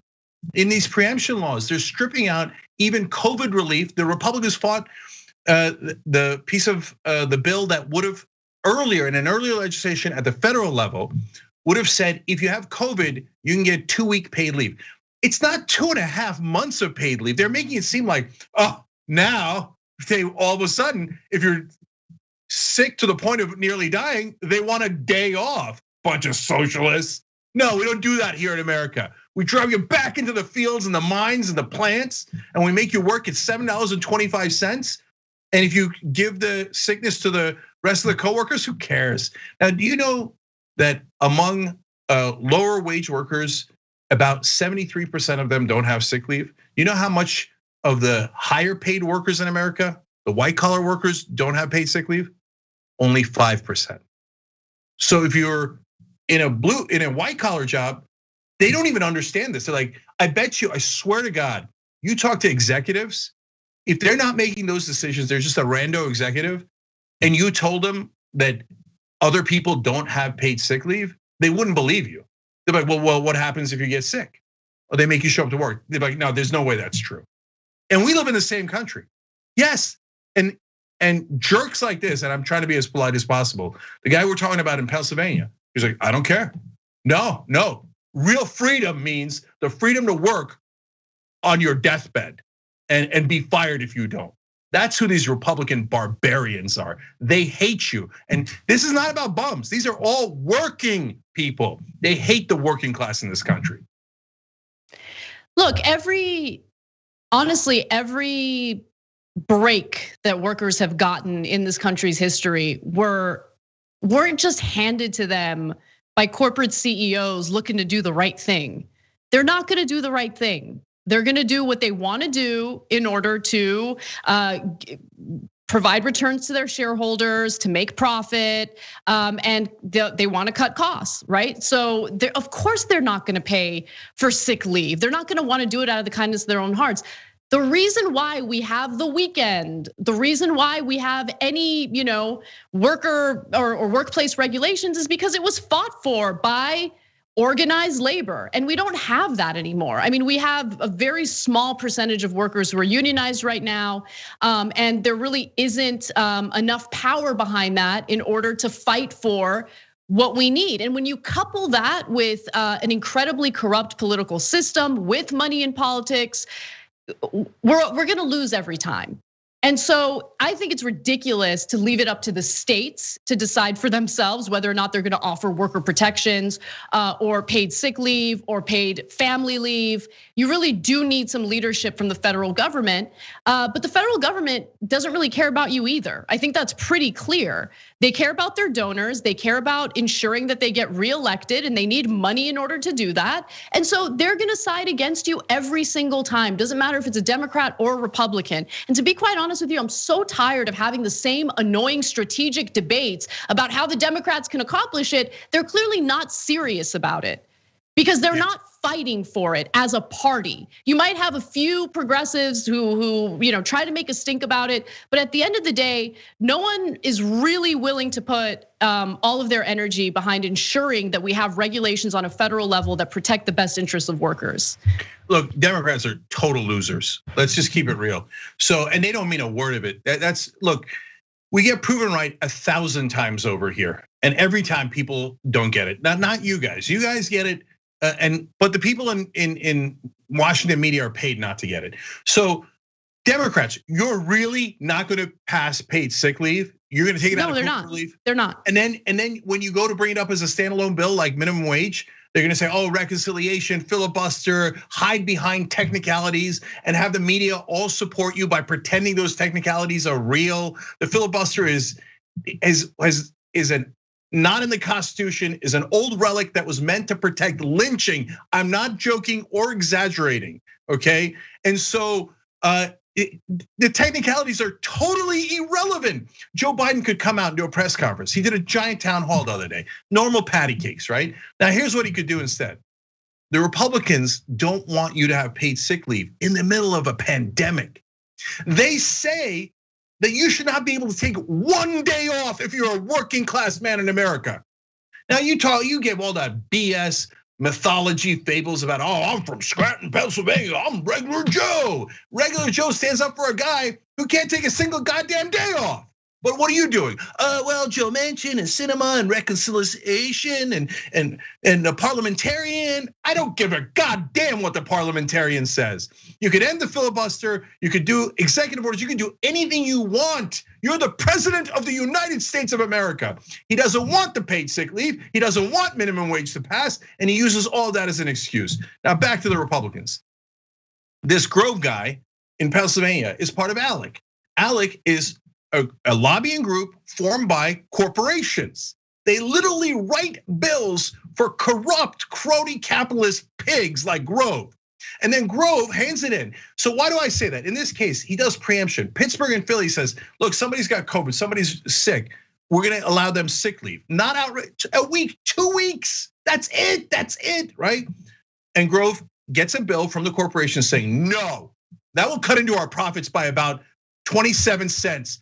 Back to the mines. And Grove goes, yes, sir, absolutely, sir. And we're preempting. Why are we preempting? Oh, freedom. We're freeing the workers to get their asses kicked and maybe die on the job, right? And then he says this, because remember, Republican donors, and by the way, Democratic donors, they don't want smart politicians. They just want an idiot who'll take orders and do as he's told. So Grove says this, filling that role. If Pittsburgh and Philly want to be San Francisco, they could just go to San Francisco. I'm pretty sure the cities of Pittsburgh and Philadelphia cannot move to San Francisco, you goddamn moron. And I don't want anyone to think that Pennsylvania is an isolated case. This is true of so many different parts of the country. And again, I mean, we don't have politicians who are fighting for us, and we don't have powerful organized labor to also fight on behalf of workers. So yeah, the system it's just rigged against you. I don't know what else to say. It's so because that's why when people are like, I get the urge to just blow off people like QAnon conspiracy theorists as crazy and stupid. But we live in a system that makes no sense. And when you live in a system that makes no sense and no one's answering your questions or explaining what's really going on, you're willing to believe anything. Anything to make sense of this nonsensical system that we're living in right now. I'm not trying to make excuses for them, but I do think it's part of the problem. No, Anna, you're 100% right. Because when the media says no, it actually does the system make sense? Yes, it's built by the donors. They pay the politicians. They bribe them to the tunes of billions of dollars, and then they get exactly what they wanted. That actually makes logical sense. The only reason why the QAnon people and the right wing, and Anna, I'll go further. Even though they're nuts and they're looking for solutions in all the wrong places, their instinct, their original instinct that there's something wrong is actually better than the Democratic voters. Democratic voters eat up that New York Times, NPR BS like it's breakfast, lunch, and dinner. Oh yeah, no, politicians are honorable and they're having a debate about the reconciliation and the filibuster, and oh, they have principles. No, they don't. And so what the right wing is sensing, you guys are liars. Right wing, you're right. The general national media in that particular case, which is massive, is lying to you. It's all corrupt. It's all corrupt. But it's not Soros and anti-Semitic weirdo conspiracy theories and nobody's eating babies. No, it's simple. They want to make money. They give money to politicians. They get favors back. So they not giving you paid sick leave saves them money. So that's why they bribe the politicians who say you can't get paid sick leave. There, I made sense of it. It's so easy. Why does it take an online show to tell you the most obvious things in the world? Why doesn't the so-called best news organizations in America, like New York Times, NBC, all these billion-dollar corporations, why don't they tell you the most obvious thing in the world? It's the goddamn bribery. So, and look, last thing, where's the hope? Here's the hope.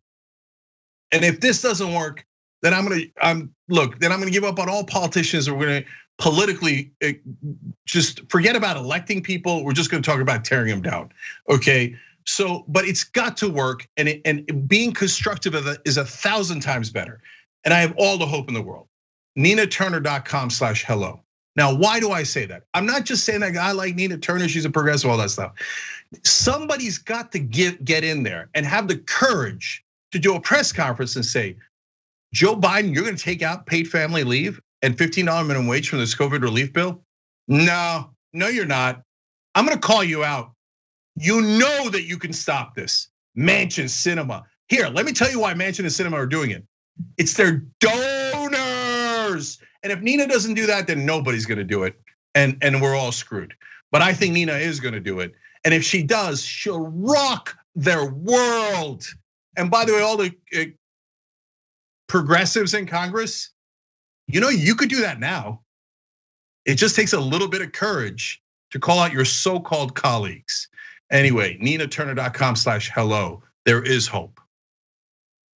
All right, when we come back for the second half of the show, we'll talk about food in dumpsters and how Americans aren't even allowed to eat that. We'll be right back.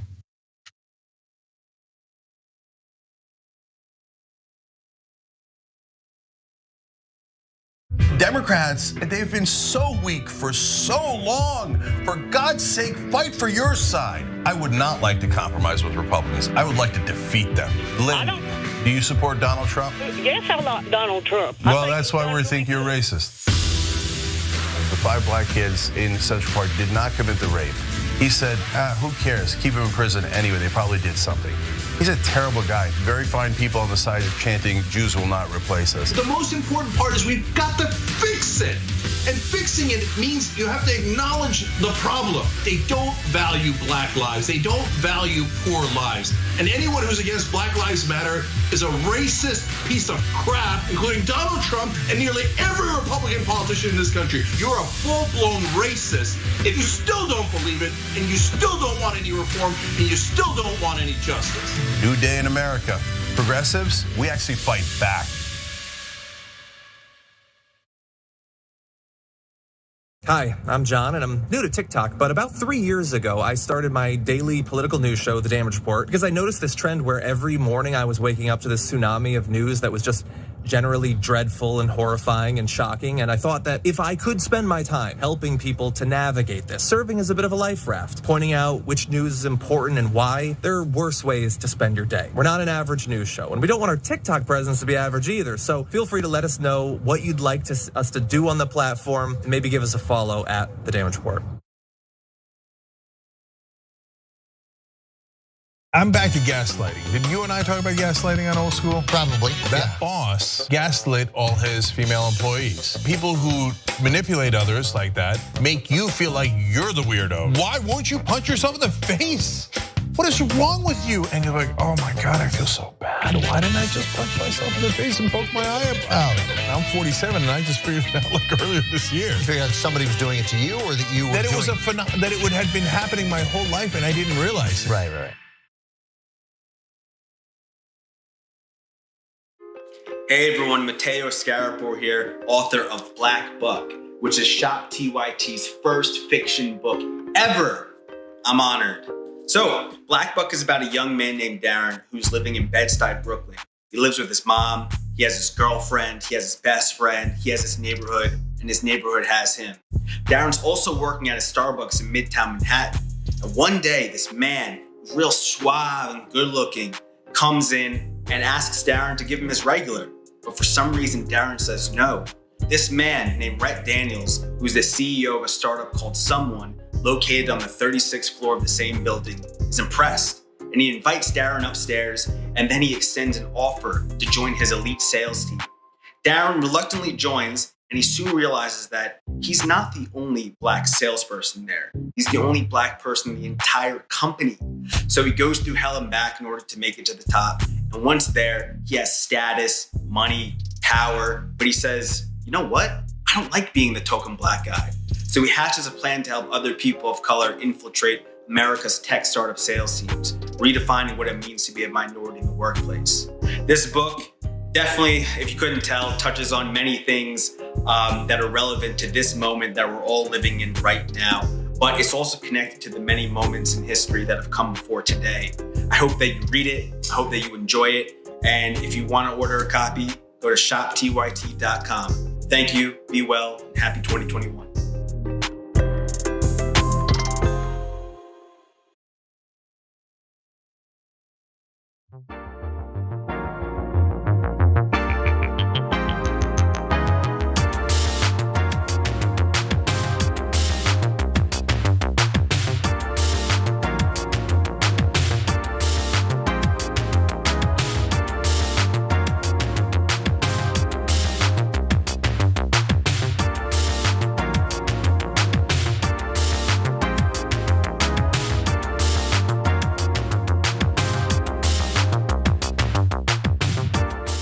All right, back at the Young Turks, Cenk and Anna with you guys. We've been having nothing but fun today.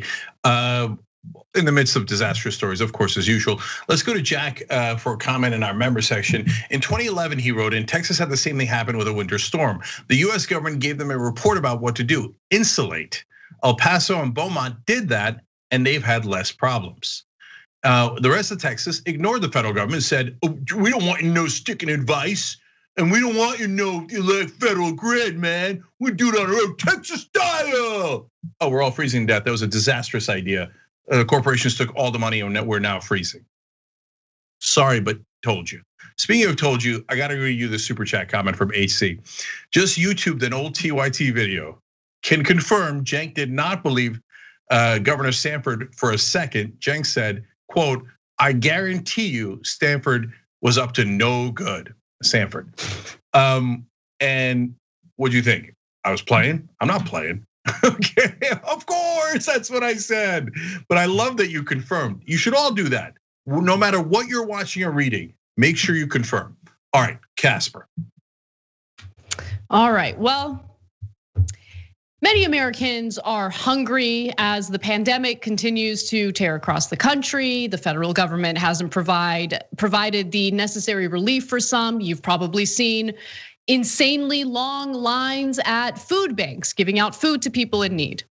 But interestingly enough, in Portland, police were caught essentially preventing individuals from trying to take food out of a dumpster. And let me be clear, it wasn't just any old dumpster. It was a dumpster that was used by Fred Meyer, a grocery store owned by Kroger. And the employees had thrown out quite a bit of food that hadn't even expired yet. And they had cops essentially guard the dumpster to prevent people, including some organizations, from dumpster diving and giving that food to needy people. So Juniper Simonis, who's an environmental biologist and data scientist, documented the events and posted photos of what was going down on Twitter. I'm gonna share a few of them with you right now.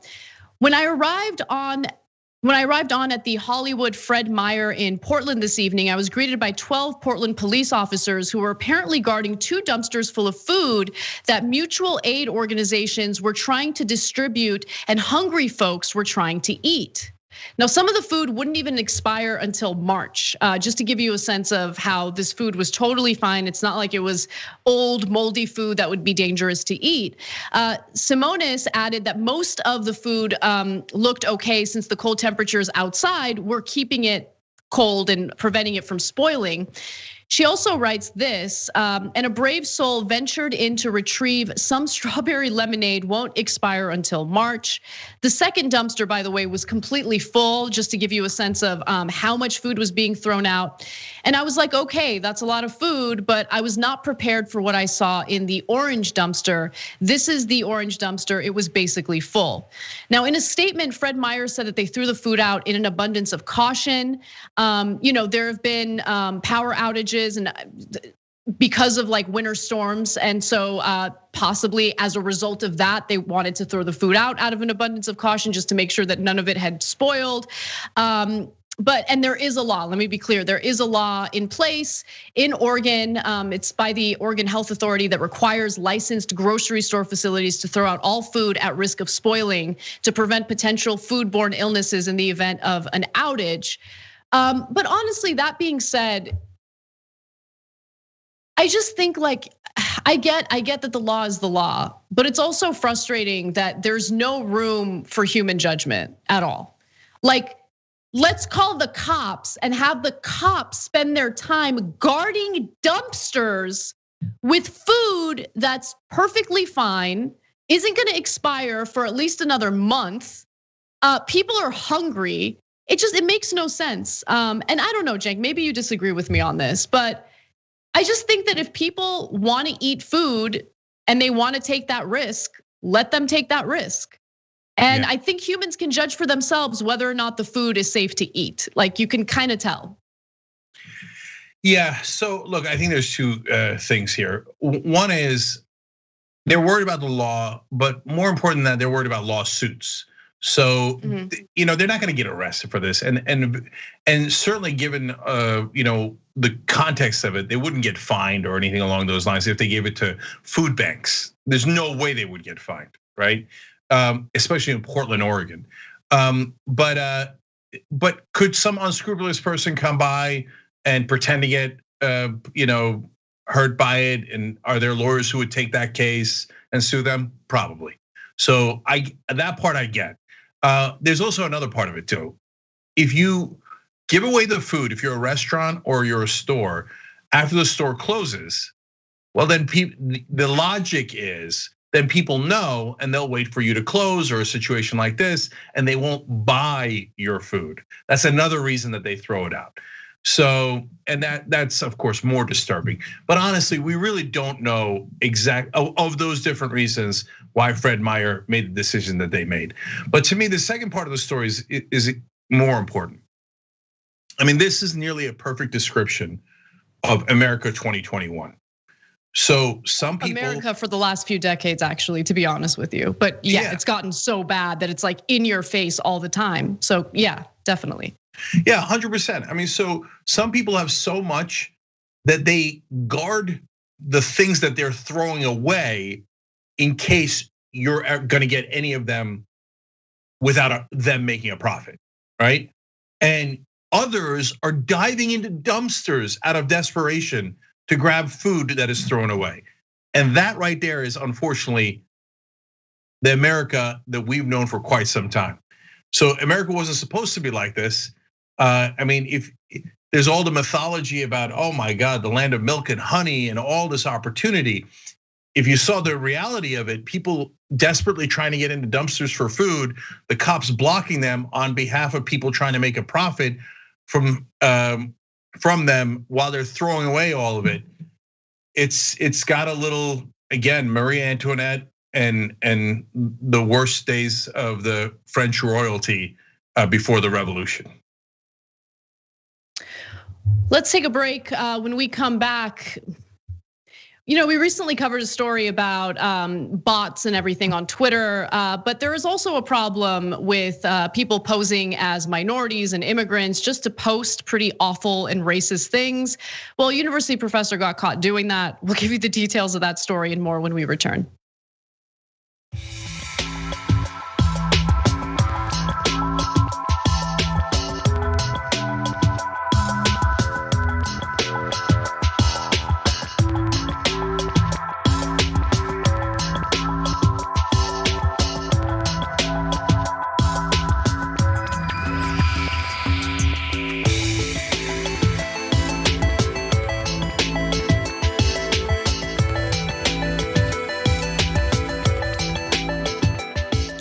All right, back on the break here. L Parker X3 gifted a tier 1 sub to a specific person. That's awesome. The Progressive Defender gave us 250 bits. Thank you so much. Pitdo 1117, 100 bits. A series of letters gifted 5 tier things. Guys, how am I supposed to do ACKTHBBFT? What is that? What is that? I love you, but what is that? Okay, maybe you're too much of a trendsetter for me. Anyway, Trey Dora gifted 10 subs. Colombia Rican Latin Dragon, gifted a tier 1 sub to El Falafel. That right there is TYT defined. Okay, anyway, A Trophy gifted 5 tier 1 subs. The Woke Bully says, this is my 4th sub anniversary and I'm loving it. Keep up the awesome work, guys. Sparkle Dragon 93 instantly love the name. 3 months with us saying, woot woot, 3 months sub to the best news source around for a progressive liberal like me. Sparkle away, Dragon, sparkle. Okay. So now I go to Random Capture on YouTube Super Chat. Hi, Cenk, when are you applying for that White House press pass? Well, guys, keeping it super real, this one's not on the Biden administration yet, because there's another one somebody else wrote in about Sinclair having one and why doesn't TYT have one? We don't have enough resources yet for a full-time reporter in DC, and the person has to be full-time in order to get a White House press pass. So I'm not saying hit the subscribe button below, join button below if you're on YouTube. I'm not saying Jeff Bezos is giving you free subscriptions on Twitch, but he is. If you have Amazon Prime, the money does come to us, and tyt.com/join. But yes, that's the current situation. Imitation Asian writes in, do you think Cruz wears socks with sandals to Cancun? Yes. He or she continues, little fanny pack and goes into the water with his white tee on, or is he blinding vacationers with his shirtless, cowardly body? I like the random reference to cowardly body. Love that. You guys are fun, stop it. Except these guys don't stop it because they just joined on YouTube. Brandon Salazar, Sarah DeFrancisco, and Joanne Bomar.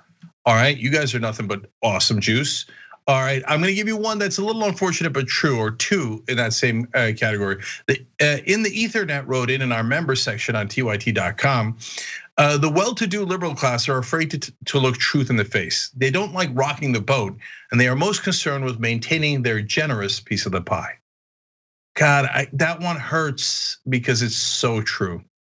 So I know a lot of folks in that category, and they love those pretty little lies that mainstream media tells them, because they get to keep a little bit more generous piece of the pie, and they feel like they're doing good in the world, and they don't want to see it. They don't want to see it. So, and Purple Witch Dragon says, Republicans, quote, just die. Democrats, quote, just die, but do it for a photo op so we can exploit it. I'm afraid that one has a little bit of sting of truth in it as well. Look, smartest, most fun audience in the world. I'm not saying anything except the words I've spoken.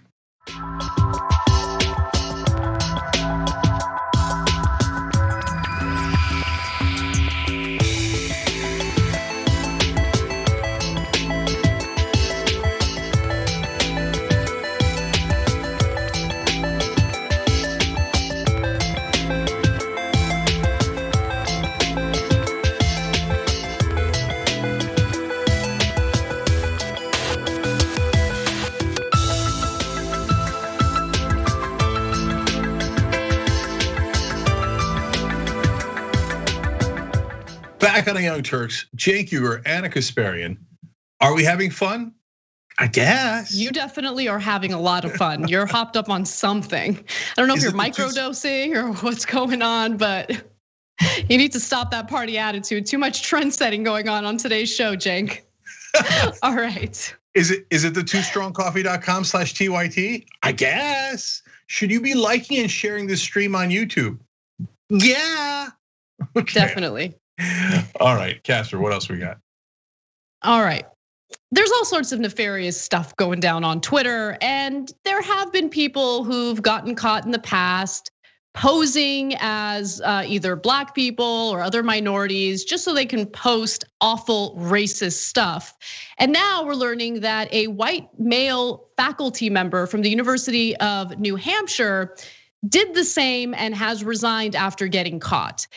So he was posing as a female immigrant of color on Twitter and then proceeded to not just post racist and sexist things, he also was specifically harassing and bullying people who were calling for diversity in certain areas, and like literally harassing people. So there was an investigation, and unfortunately, I wish I knew more details about about how the university was able to uncover the real identity of this account. But they did in fact uncover the identity of the account, and here's what we know. The professor reportedly used the account to bully and target people aspiring to have more diversity in fields like mathematics, engineering, and technology while using a fake immigrant background. He also discouraged conversations about racial justice following the murder of George Floyd. Most of his targets were women of color. So the University of New Hampshire president, James Dean Jr., announced and confirmed that in a letter that this professor, or this faculty member, I should say, has resigned. And here's what the statement was. While we are limited in what we can say in order to protect the privacy of all involved, we can share that the faculty member chose to resign when the university concluded that the conduct exhibited was not consistent with the university's values. Well, I should hope not. And our expectation that every faculty member contribute to a professional academic environment free of intimidation and harassment. Just to give you a taste of the stuff that this guy was posting, he posted, "I was successful in removing all woke terminology from the statement, including anti-racism, white supremacy, white privilege, and claims of systemic racism." So this guy was apparently like really, like his fifis were hurt just based on people discussing these things on social media. It's kind of amazing. Yeah, I want you to know he apparently said much worse things, and that's what the university was concerned about. But he nuked his account as soon as he got caught, so the media didn't get a chance to get some of what was referred to as racist, sexist, and transphobic comments. So the reason I love this story is because I love it when frauds get exposed on social media. So I remember when I first started seeing people where I was like, I don't think that person is who they claim they are, right? And it was usually like, oh, I'm a black Muslim transgender person, and I think that Islam is the worst and most violent religion, and black people should be put in jail preemptively. And I don't want any trans people in my bathroom. I'm just saying that, even though I'm in all those groups. I was like, I don't think so. Okay, and then it started happening more and more and more. And now, like when I hear somebody saying, I'm from this group, but I also think white males that are right wingers are awesome and are totally right about how terrible we are. I'm like, come on. I don't believe any of them are real. I think they're all frauds. So, and by the way, Twitter, look, I get it. Your business model is to let people post, if you will, right? And to do it anonymously. But the fact that you know who all these folks are, and I don't know. Look, I know that that's a touchy topic, and I know there's some on the left who say, no, everybody should remain anonymous, and we should all be able to pretend we're Liberace. What an old school reference for no reason in the middle of this. You're a real trendsetter, Jake. You're a real trendsetter with Liberace. Liberace, where did that come from? Anyway, but yeah, so if you see someone online pretending, I'm a Latino woman, and I just think Latino women shouldn't get jobs at this particular university, ain't no Latino woman.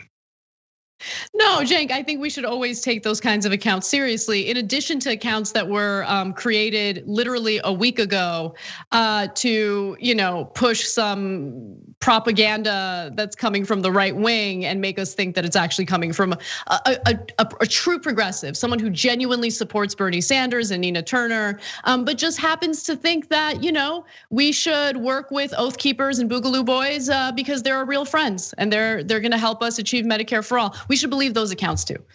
Yeah, by the way, that also happens, and we did that story last week. And by the way, that's gotten an interesting reaction. And so people who are like, well, look, I'm a nurse, but I really don't think nurses should be protected. I've been fighting for Medicare for all my life, but I actually think we should completely get rid of the government. Wait, what? That doesn't make any sense, right? So there's tons of these frauds online. It's impossible to uncover all of them, but every time somebody gets one of them, I'm like, yes. Oh, and by the way, super last thing on that, and just if they really are somebody who is a minority or a woman speaking out against other minorities or women, Believe me, they're going to be public. You're going to see them. There aren't that many of them. They get paid a ton of money. So like Candace Owens, you think she's hiding? She ain't hiding. She's not an anonymous Twitter account. She's like, I'm black and a woman and I'll sell out blacks and women. They're like, great, you get $1 million. Well, actually way more. Dave Rubin, I will pretend to be a liberal and I'm gay and I'll sell out those people. You get $1 million. I mean, they all get literally millions upon millions of dollars for selling people out. So if they were real, they would be very visible. Almost everyone else is just a right-wing white male pretending to be someone they're not. So I just have one final thing to mention about this story because I actually think this is wrong. The faculty member who did this is being protected by the university. They're not revealing, and news reports are not reporting the name of this faculty member. And there are some students who are upset about this. They're saying that this person's identity should be revealed. And I happen to agree with them. Where do you stand on that? Look, I think that one's tougher, and I'll tell you why. So obviously, as you can tell from this story, I'm not a fan of the guy. So, and I hate what he does in terms of lying and then attacking the powerless. And he's got a STEM job, and he's telling people that women, there's plenty of women in STEM like him, quote unquote, right? And so I loathe the guy and his tactics, but he's not a politician. He no longer has any power. Like he's no longer with the university. I'm not sure I see a point in further, pouring salt in the wounds. So yeah, maybe there's a good reason. I don't think he has any business. No, Cenk. I mean, this is someone. He clearly has a strong bias against people of color. And as a faculty member, he has quite a bit of power over grades and things like that. And he would be judging the work that's been turned in by people of color. Like, I just think, I don't know. And by the way, it's not up to me to decide whether or not he should get hired. It's up to other officials at universities to decide whether or not they want to employ a guy like this. But how are they going to do that if they're unaware of what he engaged in on Twitter? Because his identity is being protected right now. You know what I'm saying? So that's the reason I have a problem with it. I totally get it. And I'm split on it. I'll tell you, the reason is, like, I don't like the public vengeance side of it, is because we already got justice. Like, the reason that we highlight stories is to get justice. And in this case, we already got it. But I see what you're saying. And I don't know how in the world we would remove the public vengeance part of it and et cetera, but I don't need to further humiliate the guy, but I don't know the context of his comments. So if the comments were, as racist and transphobic and sexist as people say, it's important that other universities know that. Because if they hide who he is, and then he could just sneak into another university, and then if you're trans or you're black and he gives you lower grades because of his biases, well, that's a big problem, and we can't have that. So that's why I think it's a bit of a tough issue, but I see the need that you're outlining. Let me put it that way. Well, we have another story that has a very similar theme here, so let's talk about that. So a teacher in Florida who tried to redefine the meaning of the N-word to black students, by the way, is now under investigation. The teacher, who is not seen in the video that we're about to show you, made other racially insensitive comments. So with that said, here's a look at the TikTok video that had been going viral as a result of what this teacher was doing. Let's take a look. What? They would crack the slaves with the They wouldn't the whip. do that to slaves. How do you know? Were you there? Me? Like, how do you know? Let me help you out with your, okay? Before I kick you out. How? For why? You want to have an honest conversation? Let's have an honest conversation. Don't give me the ha ha he he ho. Let's have an honest conversation about it. Okay. That's what I want. That's what we're here in AP for. Now that Florida teacher is about to get real honest about what he thinks about the N-word. Listen. If I call somebody the N-word, what am I calling them? The N-word? No. Ignorant? Yeah, ignorant. The N-word just means ignorant. It doesn't have any other meaning and any other vocabulary other than you are a stupid person. You are ignorant. You are not well read. You are not well educated. That's what it means. That is the first time I actually watched that video. I read about the story. Wow. So this happened in an AP history class. The video has been reported to the Lee School District, and now there's an investigation. The teacher hasn't been fired yet. The local NBC affiliate tried to reach out to the student for comment and has not heard back. So I'm sharing all the details that we know about the story so far, but wow. AP history class. Yeah, so the right wing sometimes lie with such conviction that it gets me to question it for a second. I was like, I saw that video and I thought, is there a second definition of the N-word? And maybe it's like an antiquated definition and it's no longer in use and I missed it. So I looked it up, right? And of course not, of course not. You go to any online dictionary. First of all, the one I went to, it says usage alert. And then it says, this term is now probably the most offensive word in the English language.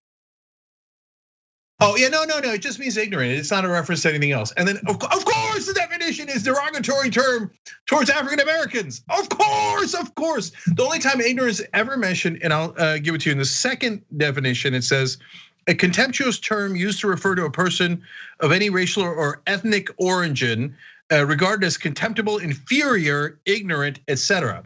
It specifically refers to a race or ethnic origin and is inferior and ignorant, etc. No, it's the main definition is contemptuous term used to refer to a black person. Anyway, so, but why? If you notice, one of the students actually said the word ignorant. And then the teacher said yes. That made me think, oh my God, this is apparently a talking point among the right wing. Oh no, the N-word doesn't even mean it. No, it just means ignorant.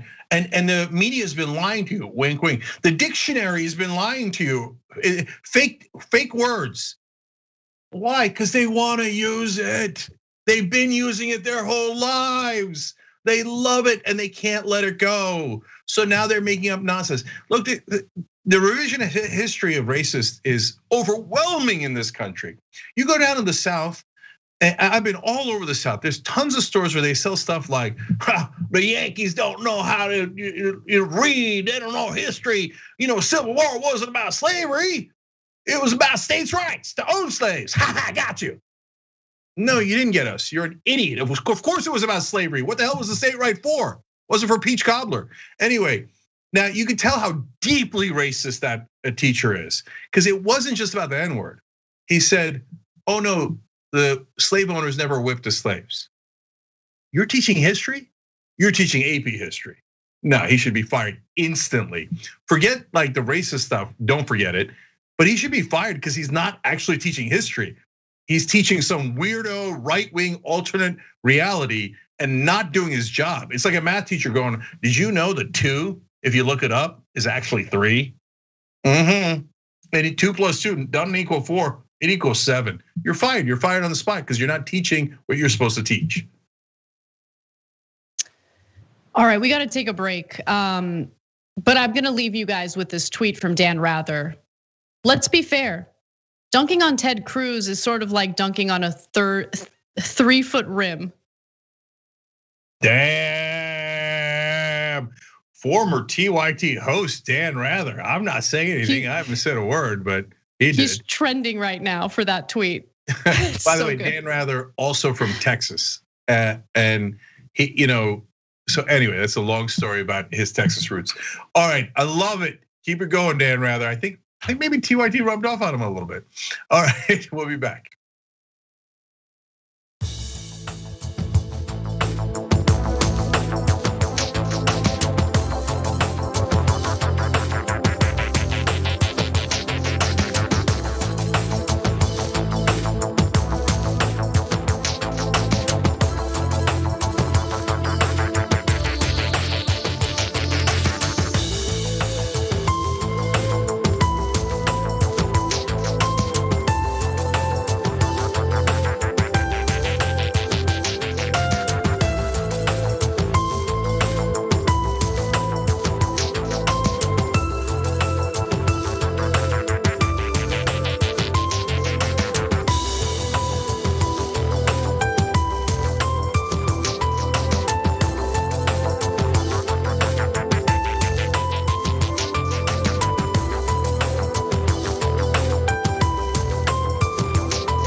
Hey guys, we got, again, amazing comments. Let me go to YouTube Super Chat first. Forbezilla writes in, I dated a guy who said that once. I never heard such ignorance before in my life, referring to the N-word so-called definition. Continue, I didn't realize that was a thing that people actually think. So by the way, neither did I until this story. It turns out that's a right-wing thing. Like, oh no, N-word doesn't mean that. It means roses and rainbows. Okay, whatever, you freaking racist. Anyway, Lady B writes in, grew up in Louisiana, heard this explanation of the N-word multiple times. It's hard for them to accept how horrible their ancestors were. I hear you on that. It ain't just their ancestors, okay? I mean, you're not making an excuse for the N-word because somebody said it 150 years ago. It's because you said it like 150 seconds ago. That's my guess as to what happened there. M Busy writes in on Twitch. These Twitch folks, nothing but trendsetters. Anyway, writes in, hey TYT, love you guys. Cenk, you're awesome. You know, what am I gonna do? I mean, it's written there. Burgundy will read anything in the prompter. Anyway, I used to be a liberal conservative too. Glad I'm not the only one. No longer fooled by the establishment. Go TYT, we are too strong. Damn right, love it. Okay, now we go to our member section, tyt.com/join for that. YouTube, come on, what are you doing? So easy on YouTube, you hit the join button. Watch this, boom, that's how you do it, that easy. Anyway, Cena Hugaboom writes in, Anna, girl, you got the hot goss, plus the deets and receipts. I do. It's a deadly combination. Thank you for recognizing it. For the record, girl was spelled with a U, which, and I enjoyed every letter in that statement. Okay. Anyway, then I love this one. Boston Gay Stoner writes in, people on the internet might not be real. As a straight male, I'm deeply offended. I see what you did there. I see what you did there. Not only smartest, kind of the funniest audience too. That's just, look, my job is to report the news. So Effectos writes in about the professor who got fired or resigned. Imagine if he said that online. Imagine how he treated his students. Interview the students of color and LGBTQ students. That's a great point. If we knew who he was, we would know who the students are, and we'd be able to ask him. And I guarantee you, he treated them terribly. So thank you for making that great point. All right, we got to come right back, guys.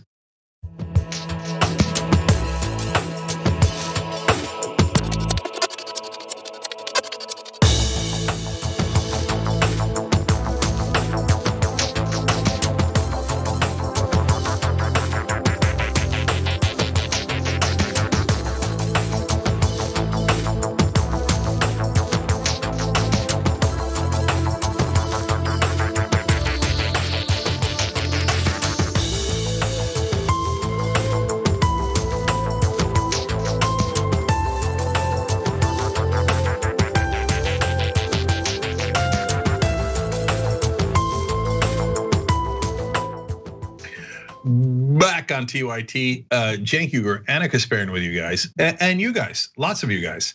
But you know how we can make it more? I mean, look, my job's to report the news, and I've got my ear to the ground, and what I'm hearing is the coolest people on the internet are liking and sharing this stream. It's just, I mean, look, a bit of a rumor, it's in the hot goss category, but still, like and share the stream is, I guess, gets you into that cool category, I guess.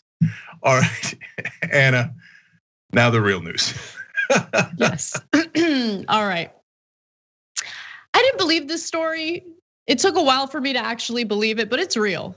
So officials from the United Nations have pledged to make inquiries and investigate the princess and the daughter of the ruler of Dubai, a woman who claims that she's being held against her will in Dubai and did get caught trying to escape 2 years ago. This story is insane. So in 2018, she decided to make a run for it. She tried to leave the UAE and get to India by crossing the Indian Ocean on a yacht. But unfortunately, she did get caught and she was sent back to Dubai, where we're now learning that she's been held against her will. We hadn't heard anything from her for 2 years since she was captured. And her friends somehow managed to smuggle a phone to her so she can film some videos to explain what she's going through right now. Her name is Latifa Al Maktoum, and she hasn't been heard from by anyone outside of Dubai for months. And she has reportedly been confined in a villa by her family for over 2 years. In the videos, which were recorded over several months on a phone smuggled to Al Maktoum by her family, or her friend, I should say, the princess speaks directly to camera explaining how she was being held hostage. Here's a snippet from the video right now. This video from a bathroom because it's the only room with the door I can lock, and the door to my room I put because I can't lock the door to my room. There's no key, so I'm in a villa. I'm a hostage, and this villa has been converted into a jail. All the windows are barred shut. I can't open any window. There's 5 policemen outside and 2 policewomen inside the house. And I can't even go outside to get any fresh air. I don't know when I'll be released and what the conditions will be like when I'm released. Every day I am worried about my safety and my life. Don't really know if I'm going to survive the situation. The police threatened me that I'll be in prison my whole life and I'll never see the sun again.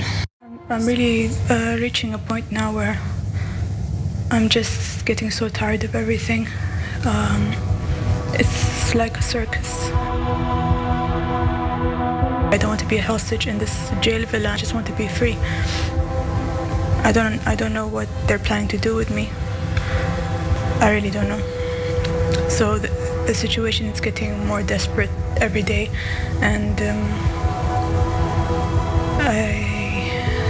I'm just really, really tired of this now.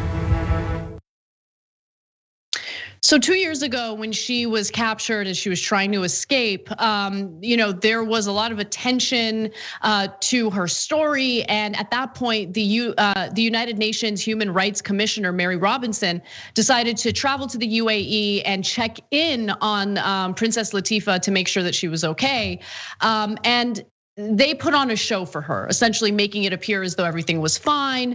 And Mary Robinson said that at the time, it just kind of seemed like maybe Princess Latifa was just going through something, maybe some mental health issues. And Princess Latifa's stepmother was there with them as they were trying to send this message about how everything is perfectly fine and everything's okay.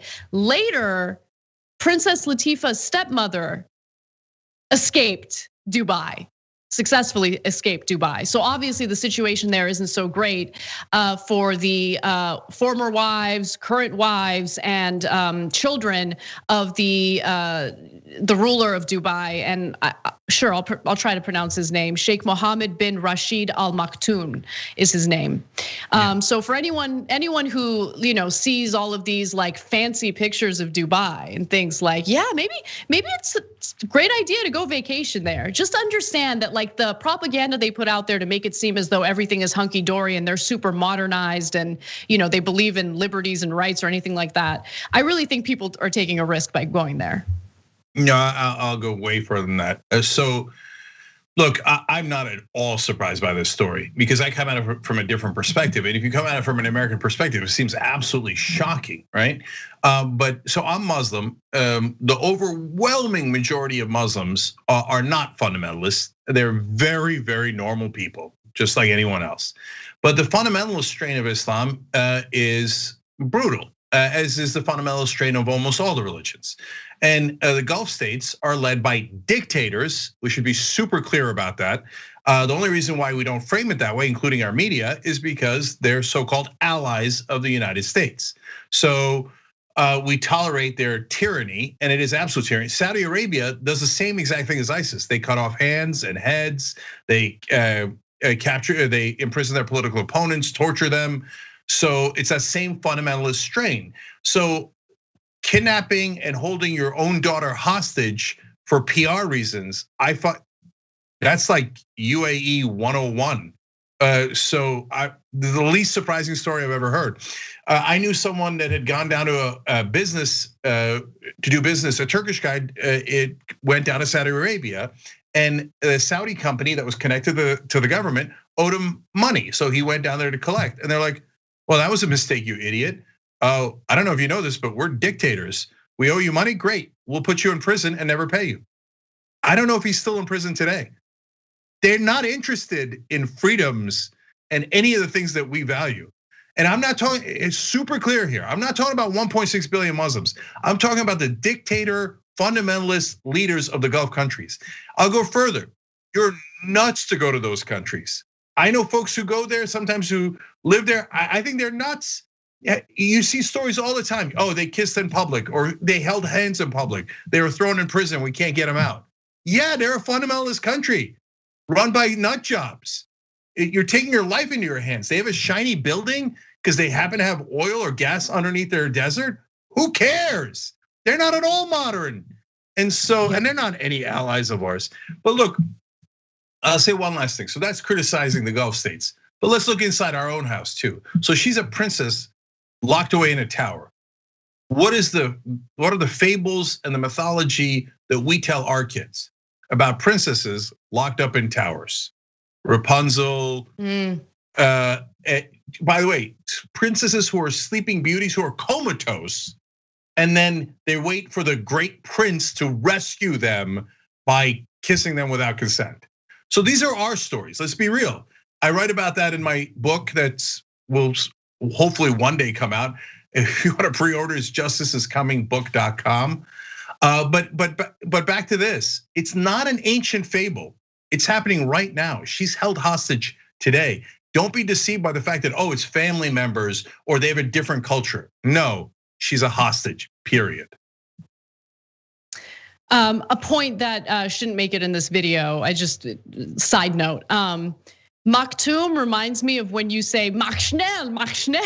I don't even know what mach schnell means, but every time I see that name because of this story, like I think about that. Anyway, all right, Brett is telling me to hurry up and get to the next story. I know, for clarity, mach schnell means hurry up in German, and is usually referred to as a reference to the Nazis. So not necessarily a bad reference there. Like, yes, fundamentalists of a different sort. Let's put it that way. Yeah. All right, what's next? All right, this story about Citibank is one of my favorite stories of all time. So Citibank has made a disastrous error that has cost them $500 million.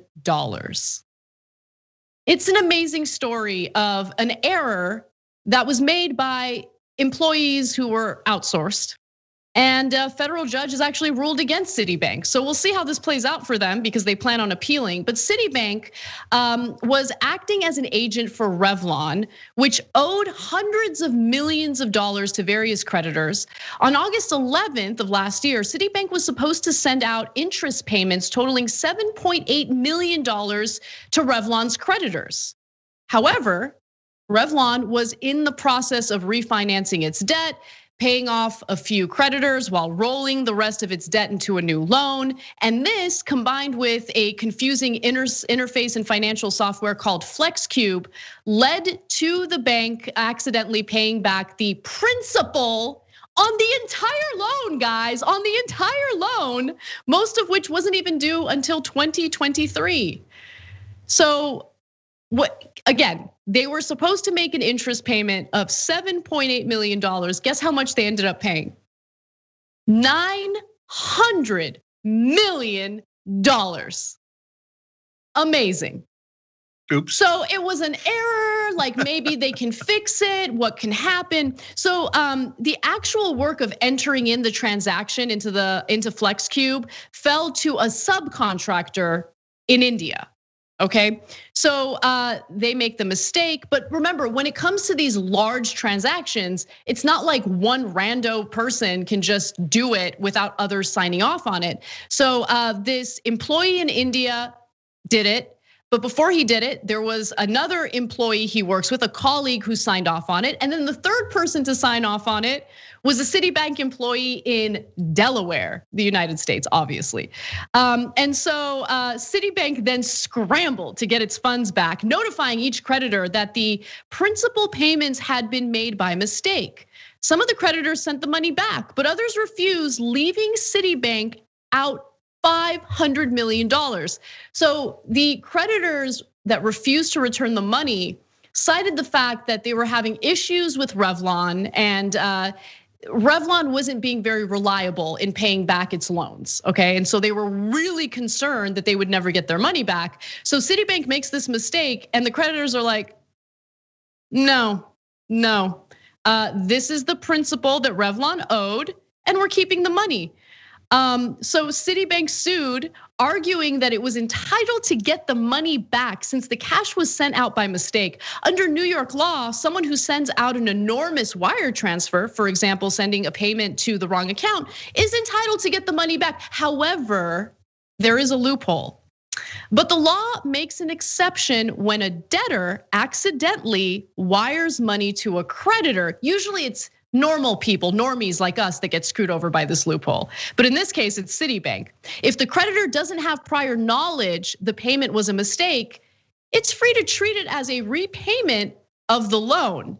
And so, Cenk, a federal judge ruled on this and was like, yeah, I mean, the law is the law, and based on the way it's written, these creditors can definitely keep the money that was paid to them by Citibank. Judge Jesse Furman said this: to believe that Citibank, one of the most sophisticated financial institutions in the world, had made a mistake that had never happened before to the tune of nearly $1 billion would have been borderline irrational. So let me explain exactly what he means by that. He's like, look, the creditors that got paid the money back, they assumed that they had actually been paid back their money, and they acted upon that belief and already dispersed the money to whatever other things that they're doing. Wink. Anyway, and so and they have every right to do that because they would think, could Citibank really make $1 billion mistake? Probably not. So they relied on that information to act. Now, guys, be careful. If the government sends you money, and I remember this, my dad's such a great guy. You should check out his book on shoptyt.com. But I remember when I was a kid, the government actually wired my dad a huge amount of money by mistake because he was working in on a military base that was in our county in New Jersey with some contract, right? And he sent it back right away. I was like, and I remember as a kid, I was like, Dad, you sure? That's a lot of money, right? And they sent it to you. What are you gonna do, right? And of course, him being a way better person than me, he's like, one, it's the right thing to do. And two, if the government sends you money and you spend it and then they realize their mistake and they come looking for it, you'll get arrested. Well, you say, well, that's not fair. You sent it to me. No, it doesn't matter. You're gonna get arrested, okay? And in the case of private companies, they'll crack down on you big time too if they make a mistake. But in this case, Anna's so right, and this is what I love about the story. Normally they use this law to go, hey man, you shouldn't have done it. Now Citibank gets to keep your money, but it happened to Citibank instead. Yes. Oh, my Jake, 10-year-old, yeah. This happened to me once, right? But not as obviously not as disastrous, not even close. Like every once in a while, if like off one of the side freelance things I do, I make a little bit of money. I like to try to pay like my mortgage, the principal specifically, down so I don't pay so much in interest by the time the length of the mortgage is over, right? So I made the mistake of making a payment without clicking off the interest part. So I ended up making a giant interest payment, which was like, I was furious about it. Called them and was like, I made a mistake, can you guys reverse it? And they said no. And this is why, like that, so the way the law is written. My 10-year-old son now, if somebody's having a pity party, he starts singing, how could this happen to me? Okay, so that's what I want to sing that to Citibank right now. How could this happen to me? Sad day for you, brother, that you're out $500 million. Hey, by the way, they outsourced the job. Oops. And now every mistake we've ever made at TYT, I feel way better about. At least we never made a $500 million mistake. It reminds, in fact, in the post game for the members, I'll tell you a hilarious story about when I was in Miami and how that affected this story. So you guys are gonna love it. tyt.com/join or hit the join button below on YouTube. And there's actually 2 more comments from you guys that I absolutely love too. All right, we'll see you guys there. All right, in a minute.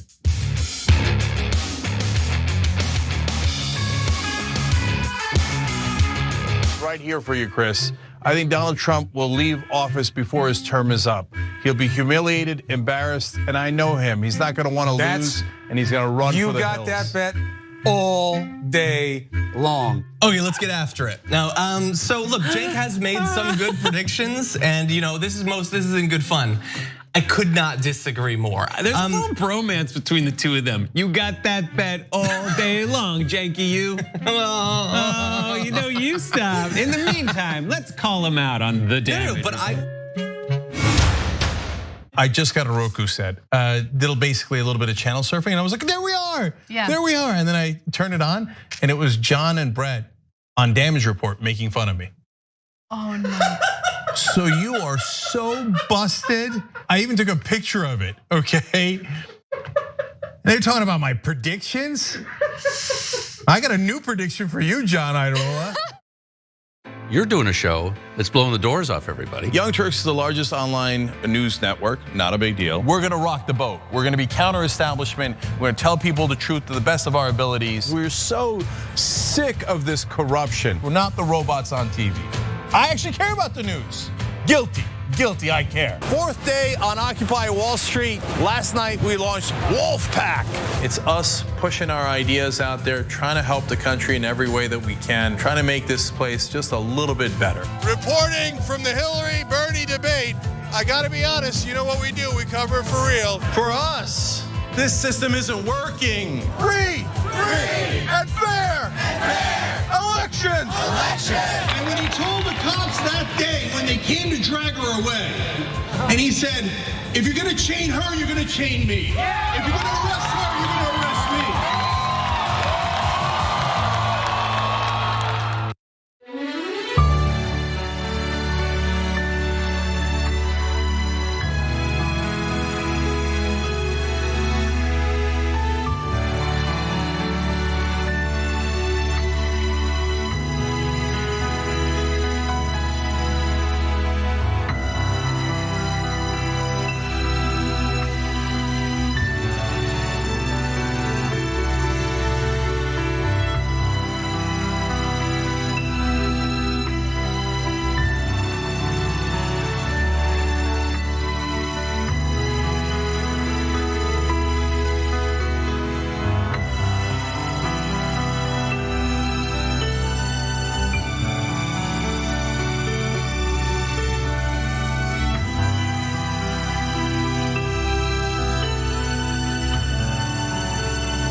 Bartholomew Joseph Kyle. I do audio for the main show, The Young Turks. I also do audio for Post Game. I started in 2006. I met Cenk Uygur at the Iraq for Sale screening that was directed by Robert Greenwald. And watching that, I want to figure out a way to be part of something that's genuine and authentic.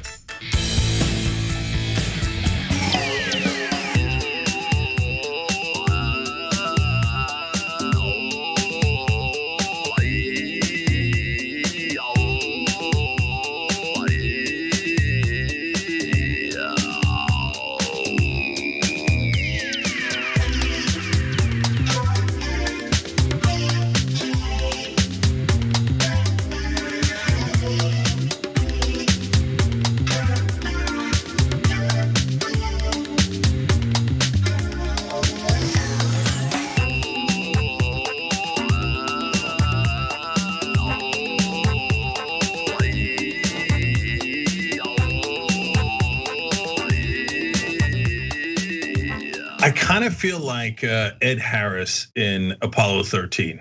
With all due respect, ladies and gentlemen, I think we're about to have our finest half hour. Well, until happy half hour. I forgot to tease that. Anyway, so we're gonna have nothing but fun in this post game. And I'm gonna start with two of your comments. First one's a little serious, then we'll get into the fun stuff.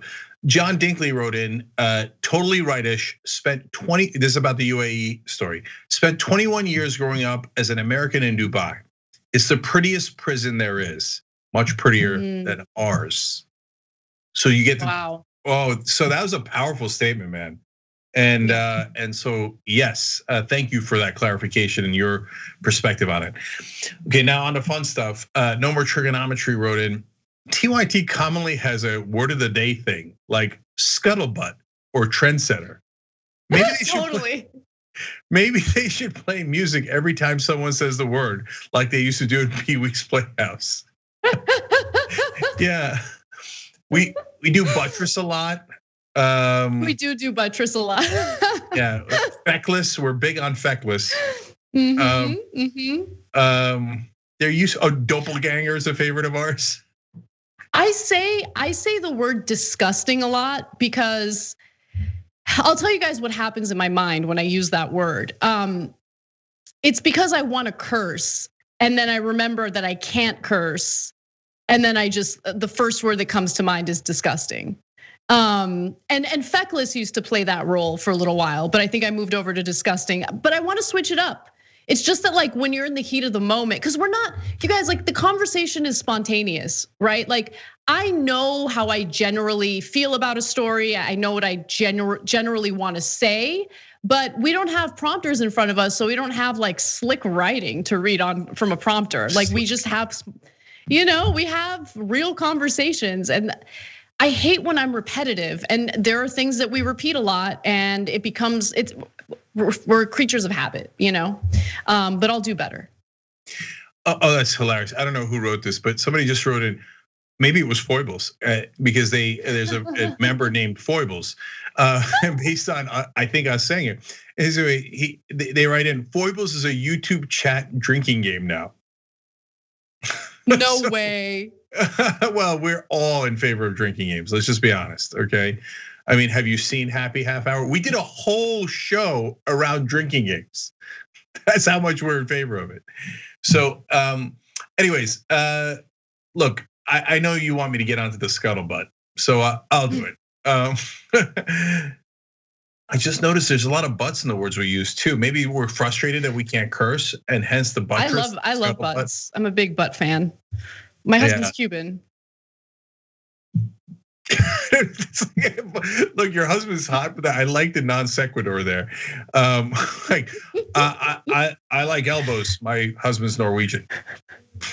No, you don't get it. How did you live in Miami and how do you not get it? Like, I mean, you can't make blanket statements, except in this case, I'm gonna make a blanket statement and I'm sticking by it. Cubans have the nicest asses, like all of them. Like they don't even have to work out. It's just naturally beautiful, like plump and delicious. Like it's insane. Well, I'll tell you this much. Okay, well that happened. So guess what'll be the new scuttlebutt? Okay. So I'm not allowed to say any of those things in this day and age. So I'm just gonna leave it right. No, it sucks. Yeah. They found I love when they find old tweets of mine. I never deleted them. They're right there. Okay. And I love like when people, when I was saying the things I was saying about Rush Limbaugh yesterday, people are like, oh, you're still not apologizing. I don't know if you got the memo. I'm not that guy. Anyway, somebody found an old tweet of mine from Miami, and this is not even the Miami story, but it's a good transition, where I noticed that the women in Miami were attractive, and they're like, huh. I'm like, that's the most factual statement I've ever made. I just want people to get off our balls. Like, just get off our balls. Like, we're people, we're average people, just like everyone else, okay? And we have dirty thoughts, we have naughty thoughts. I mean, what I'm supposed to not publicly announce that I find Cuban asses delicious?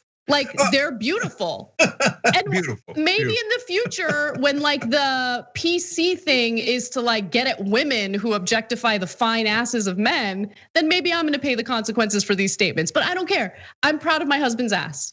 Period. Yeah, there you go, baby. End of story. Go ahead, judge me. Go ahead. There you go, baby. Judge me. There you go, baby. So I think the takeaway here is Anna goes, I have naughty thoughts. All right, no, seriously, guys. Like, but that's look. Is there a little bit of a PC situation going on in some quadrant of the progressive ecosystem? Yes, there is. Is it the most important issue in the country? No, it is not in the top 1,000, right? But they're like, but the folks who were like outraged. Cenk Uygur, a newsman, noticed that the women of Miami are attractive. Can you believe that? Yeah, I can. And so can every other normal person in America. Just FYI. Okay. So, anyways, the Miami story was, and I've told this a couple of times before. So if you watch Old School or whatever, but I used to jog on the boardwalk there, and and there was a Miami Sheraton on there, and I was always amazed by it. This was back in the day. This was late 1990s, and it looked like none of the windows faced the ocean, even though it was the hotel was facing the ocean. And I was like, no. So one day after I'd been there for God knows how long, I was like, I can't take it anymore. Is this really true? So I literally went into the hotel to try to see if any of the rooms could see the ocean. No, none of them could see the ocean. I think architects should have studied that building. I don't know how they did it. It's like a near impossibility to build a hotel on the ocean where none of the rooms see the water. Okay, so they eventually realized it, and I mean, I'm sure they realized it earlier, but oops. And they tore it down and replaced it with a W. So now the W has like these wings now, so almost all the rooms can see the ocean. So, okay, that makes more sense. But I bring you that story because of the Citibank story we did. So I swear, whenever we make a mistake at TYT, which happens a lot, right? Because we don't have as much resources, so we can't have double the number of things that TV has, or triple for safety, et cetera, right? Anyways, when I see Sheraton, the thing that amazed me by it is how many engineers looked at that thing, how many executives looked at the design, and not one of them thought, hey, shouldn't the windows face the ocean, right? And in Citibank, all those people looked at it and thought, are you sure we should send $900 million on this crappy app that is poorly designed and none of us really know what box we're checking off? And they were all like, yeah, no, $900 million, no big deal, let's go for it. So makes me feel great about everything we've ever done at TYT. All right, Casper, what do you got for us? I hate Apple. I hate Apple. I've had too many issues with Apple lately, and I just want to vent about it. So I got a new phone because I had a 3-year-old phone and it was already starting to act up. You know, every software update is terrifying because it means it's going to act up more and more. So finally, Christian was sweet enough to go to the store on my behalf and pick up a phone for me. And he had just gotten a new phone. I looked at it, it seemed fine. So I just told him, go get me the same one you have. He went and got it. It's an Apple, iPhone, whatever. Why would I need 2 different lines on one phone? I don't need that. I just feel like, I know that they're not gonna make money if they do this. But I just wish that they would make a phone and stop fucking around, okay? Like every new iPhone is bullshit. Like the features on it, bullshit. Like the features on it, you don't need it, okay? The display is fine. You don't need a better display. The display is fucking fine, okay? It's fine. The camera, fucking fine. Stop doing the software updates. Just give me a phone that works and let's be done with it. My phone was okay. It was before the software updates, it was operating perfectly fine. Okay, So the reason why I'm so angry is because when you get a new phone, it's not as easy as like, haha, I got a new phone, let me just turn it on and now it works. No, you have to like move everything over to your new phone. And the place where I get my service from, I don't want to get too specific because people are crazy and they do annoying things when you give them too much information. But anyway, back in the day, they used to transfer everything onto your new phone, but they don't do that anymore. They have you do that. They have you activate your new phone. So I was on the phone for an hour straight trying to activate my new phone and it wasn't working. And then the woman was just like, okay, well, we're trying to activate your primary line. And so now I'm gonna try to activate your secondary line instead. I was like, I don't have a secondary line. She's like, no, this new phone comes equipped with 2 lines. So you can have a business number and you can have like a personal phone number. And I was like, but I don't want that. I want 1 line and I want that line to be activated. She's like, yeah, for some reason your primary line, we can't activate it, it's not working. Okay, so then she ended up activating my secondary line. But then like I was trying to make phone calls or send text messages and it wasn't working because all of my settings on the phone were set to the primary line as the default. And I didn't realize it until like hours and hours later. And this is embarrassing to admit, but I'm gonna admit it. I became so frustrated that I just started sobbing. This was on Saturday, just crying. I was, by the way, a little sick, under the weather over the weekend. So I was already not in a good place. And so it was just such a pain in the ass for nothing. Unnecessary stuff that Apple and other companies, to be honest, with the products that they try to slang, they try to sell you on you need this, you need all of these features that you don't need. You don't use it, no one cares. You don't notice a difference. No one notices a difference between the iPhone 10 and the iPhone 12's display. No one notices a difference, but they'll sell it to you and people will buy it because people love to be sold stupid shit. Okay, so that's point number 1. Point number 2, Apple went out of its way to make it insanely difficult to replace the battery of the MacBook that I have for work that was provided to me by TYT. And so is Jake still there? He hasn't said a single word and it's crazy. No, I was ready to. I literally wrote down 5 things to say, but you were moving on to number 2. I mean, it was an epic rant. I didn't want to cross one of your lines. Okay, I thought that I was maybe sounding so crazy that you just kind of bounced. Oh no, I'm right here. Okay. So hold on, and let me jump in. Before you go to point 2. First of all, it drives me crazy when people say things that tech is easy. They're like, oh yeah, your computer, I just switch you over to this, and then I say, oh, you can't do that? Come on. It's so easy. And then you're like, okay, why don't you try it? They can't figure it out for 20 minutes. I was like, oh, that's my favorite though. When they pretended it was easy, and then I look over their shoulder like, oh, it's taking you a while. Interesting. Okay, so no, it ain't easy. It's a whole different language. And so, and especially for us non-trendsetters, give me we got to learn a whole different thing. Okay, so anyways, in terms of and I can explain to you why they have you activate it now instead of them doing it at the stores or their employees doing it. It's because I guarantee you that they did an analysis and they found and they calculated how many hours of employee time does it take to activate your phones, and how many hours of customer service does it take to give you service for when you have trouble activating your phone.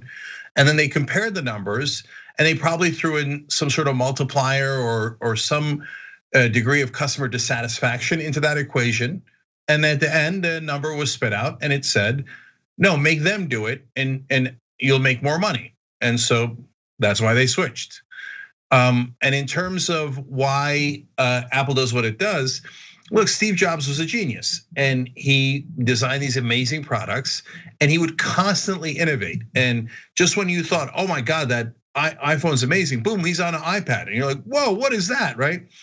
But since Steve Jobs, that creative genius is not around anymore, well, they're like, well, we usually used to come up with a different product every year and they were all amazing and people bought them. And we got hooked on that money, and of course that makes sense. You're a company, you're trying to make as much money as possible. So they're like, okay, so why don't we just rearrange the icons and make it slightly larger or slightly smaller and change the number of cameras and lines on the phone, and it will say, ta-da, it's an amazing new thing. No, they haven't had like an amazing new thing in a long, long time. They're just moving the chairs around, not on the Titanic. They're still a big, giant, successful company. But yes, that's why you have the sense that their changes are nonsense. It's because they're nonsense. The only thing that I will say is that this phone has 5G capability, and I'm sure that that's important. Like that's actual technology that's like, advancing, and I have noticed a change in the speed of the phone or whatever. Who cares? But I'm moving on to the computer that I need for work every day, by the way. So I get my laptop was the first generation of laptops that had like the stupid C port or whatever you call it, right? And unfortunately, it's had issues with its battery where sometimes I put the charger in, it doesn't even charge, it doesn't hold a charge. And so I got a notification from Apple letting me know that I need to change my battery. And then it provided me with authorized service providers, one of which is pretty close to where I live. And I had to make an appointment to take my computer in. And I'm an idiot because I thought this should be relatively simple. You should take your computer. They know that people go to them specifically to change their batteries. So they have batteries in stock and they'll change my battery and we'll be done with it. I couldn't get an appointment for a full week, which was frustrating, but okay, it is what it is. Finally, I show up to my appointment and I was like, okay, yeah, I need to change the battery. There's issues with it. And they're like, okay. So a woman looks at it and was like, so it will cost approximately this amount of money for the new battery plus tax. And then we charge a $90 for labor. And I was like, what's the total? Just tell me what the total is. So they were gonna charge $350 to change my battery. And I was like, man, that's a lot of money to change a battery. But then I thought, I'll invoice TYT, it's their computer, it'll be fine, sure, yeah, $350. This story takes a disastrous turn in the middle. I did not see that coming. Okay. Okay, but hold, no, you're gonna love. Oh, you're gonna love the ending. So then I was like, okay, that's fine. And I was like, how long will it take for you to change the battery? And they said, we need to hold on to your computer for 8 to 12 business days. And I was like, but I actually need my computer. This is my work computer. And the guy like who owns the place was like, I'm like, because he's like, we got to order it, and it takes a really long time to get the battery these days because of COVID. So, but we'll make an exception for you. Just leave it here for a day so we can run some tests on it, and then you can pick it up and then bring it back to do the battery once we get it. But you have to pay everything up front. And I was like, no deal. I'm out. I left. So then the first thing I did was email Dave because I figured I'm gonna order the battery myself and I'm gonna change it myself. I'm gonna do it myself. Why do I need to pay someone to do it? Because I did research and see how much the battery was, and it was $129. So, but I didn't want to do anything to a work computer that I wasn't authorized to do. So I got permission from Dave. Dave was like, yeah, you do it. If you feel comfortable doing it, you do it. And I was like, okay, great. Ordered the battery. I got the battery today, you guys, in the morning. I got a delivery in the morning. It took no time to get the battery. You wanna know what Apple does though with this particular laptop? They have the old battery glued to the computer. They glue it. They glue the battery to the computer. So, and by the way, there's like a million tiny little screws. And if you lose one, your life is over, but I've been very good. So I spent an hour today just unscrewing things. And I feel confident that I'm gonna be fine and I'll be able to change the battery. But do they do that on purpose just to make it really, really hard for people to change the battery on their own? Like, is that the thinking behind it? And also for machinery that costs like literally thousands and thousands of dollars, you would think that they'd have a better method than just gluing it to the computer or gluing it to the body of the thing, Right, so, I mean, first of all, you're doing something I would never do. Like, I fix a laptop on my own. Are you insane? No way. I'm kind of a out. smart person. Right. Well, I hear you. Let's just say that is not my strength. Okay. Okay. Goofiness is my strength. Fixing computers, not as much. Okay. So, but I love that you called Dave to get permission. Good. God bless. You should, I suppose, right? But of course, you know what Dave's going to say. That's, yeah, sure. Go ahead. I mean, if you think you can do it, why not? Yeah. Of course, I was going to say that, right? Yeah, that's why I contacted Dave. Yeah, of course. Now, in terms of why they do it, so I don't know if this is related, and they might have a real reason for gluing it in. I have no idea, right? But in general, there's a couple of phenomenons in the corporate world that are, once you know that they exist, which now a lot of people do, it's really frustrating. One is planned obsolescence. So they make the products so that they break after a while, so that you have to buy a new one. And once you have all your contacts in the iPhone, for example, you're hooked. And getting them off that system and into another system is so hard. And that is definitely on purpose so that you can't get unhooked from their system, right? And so it ties into the first conversation, Anna, because you mentioned software updates. I've been putting off a software update for months now because the software updates kill your phone. Why? Because, oh yeah, but these things are faster now, et cetera. But what it does is it slows your phone down. And then you have to do what? Get a new phone. And so that's how it works. And but you're damned if you do, damned if you don't, Cenk, because sometimes the software update is to enhance the security of your phone. Like they'll find out that the previous software update had some issues. And so they have to do another, like I hate it when there's a software update that takes like 30 minutes to do. And then you find out a few days later that you need to do another software update because the geniuses couldn't, have a foolproof software update. And there were all these bugs that they need to fix. How many software updates have you done where the reason is bug fixes? How about you guys don't have so many bugs? How about you fix the bugs ahead of time? How about you find the bugs ahead of time? I know I'm being really tough on them, but we keep hearing about how they're geniuses in Silicon Valley, but a lot of bugs going around. Right now, engineers are pulling their hair out. Do fix the bugs. Whatever. Okay. I don't care. Suck it. I can't stand it. Drives me crazy. Right. Anyway, go ahead. But Anna, to buttress your point, if you will. So look, if we've got bugs at TYT, we got like 1.5 engineers. We're trying, brothers. Okay, that's not true. We have 2 engineers, but Apple is literally the biggest company in the world. They have, well, no, Amazon just passed them, but they have almost trillions of dollars. Okay, that's how much money they have. So if anyone should be able to figure out the bugs ahead of time, it should be Apple. And what you're selling us is a product that you say is, top of the line, most advanced technology there is. Otherwise, I could buy, I don't know. I couldn't even think of an old phone, right? An MCI phone. Do those exist? Anyway, no, they definitely don't.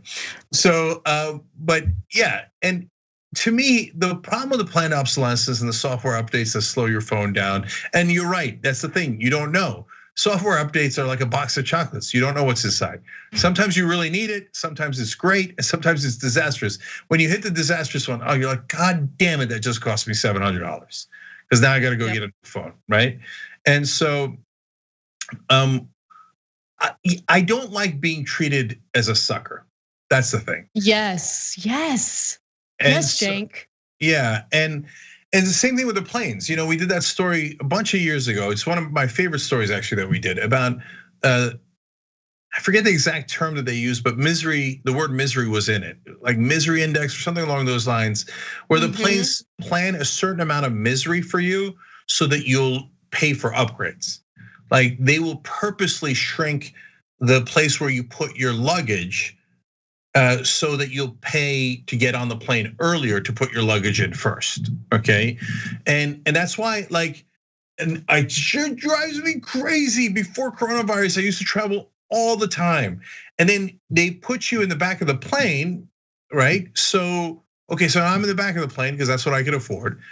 But then they call you last, and by the time they're calling you, they're like, oh no, the plane's full. You got to check your bag in. But I got to make it to a meeting when I get out. I can't wait 45 minutes for the luggage to come out. Oh, well, you could have paid for this. And so the planes are the kings of like the misery index. But every industry has it to a certain degree, and it's because some accountant somewhere calculated that they make more money that way. Yep. Yeah, absolutely. It had gotten so bad with flights that I started traveling with a backpack. I'm not even exaggerating. Like I have a backpack, it fits under the seat. So worst case scenario, if I can't put it in the overhead bin, I can just put it under the seat. And my purse is tiny. So I have a little tiny crossover purse, and then my backpack. And that way, when I see people with their giant suitcases, I won't get as angry as I used to, because I used to get real angry when I would see that. Like, come on, guys. Obviously, that should not be considered carry-on luggage, and they take up all the overhead space. And I don't miss flying. I thought for a brief period of time I miss flying, but I don't. That kind of stuff would drive me crazy. Yeah, no, I miss the rest of the world, but definitely not flying. So I'll leave you on this. So you've heard me say this like 100 times if you've been watching the Young Turks for a while. I tell you that, hey, look, I want to get rich too, right? Who doesn't want to be comfortable? And so, but when I tell you why I want to be rich, it's not a mansion and a yacht. Limo's so old school. Does anybody even do limos anymore? Anyway. You're a trendsetter, Jake, trendsetter. I don't care about any of that. I don't care about the truth. There's only two things I care about. One is flying first class. Why? Because they've been kicking my ass on Coach for decades now. I'm brutalized by Coach. And I had first class when I was on TV, the warm nuts. You know it, okay? But it's not the warm nuts, it's that they just teach, they actually react to you as if you are a Homo sapien in first class. It's true. And for the rest of us in Coach, we're cattle, right? And it's just a matter of like stuffing us into a place where we're miserable enough that we'll pay them $35 more, right? So like that's the number one reason why I want to have money. Well, okay, fine, my kids' education. Okay, kids' education, all right? And then number two is to be treated like a human being on a plane. And number three is to be able to go to Ruth Chris whenever I want.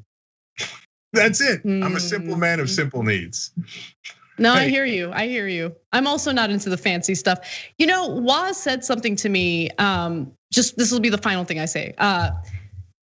He was like, Anna, you're not really into flashy stuff. Like you're not a show off. And I really like that comment because I know like no one had ever said that to me. And it's true. I'm not really like look at my red bottoms. Like I've never been that person.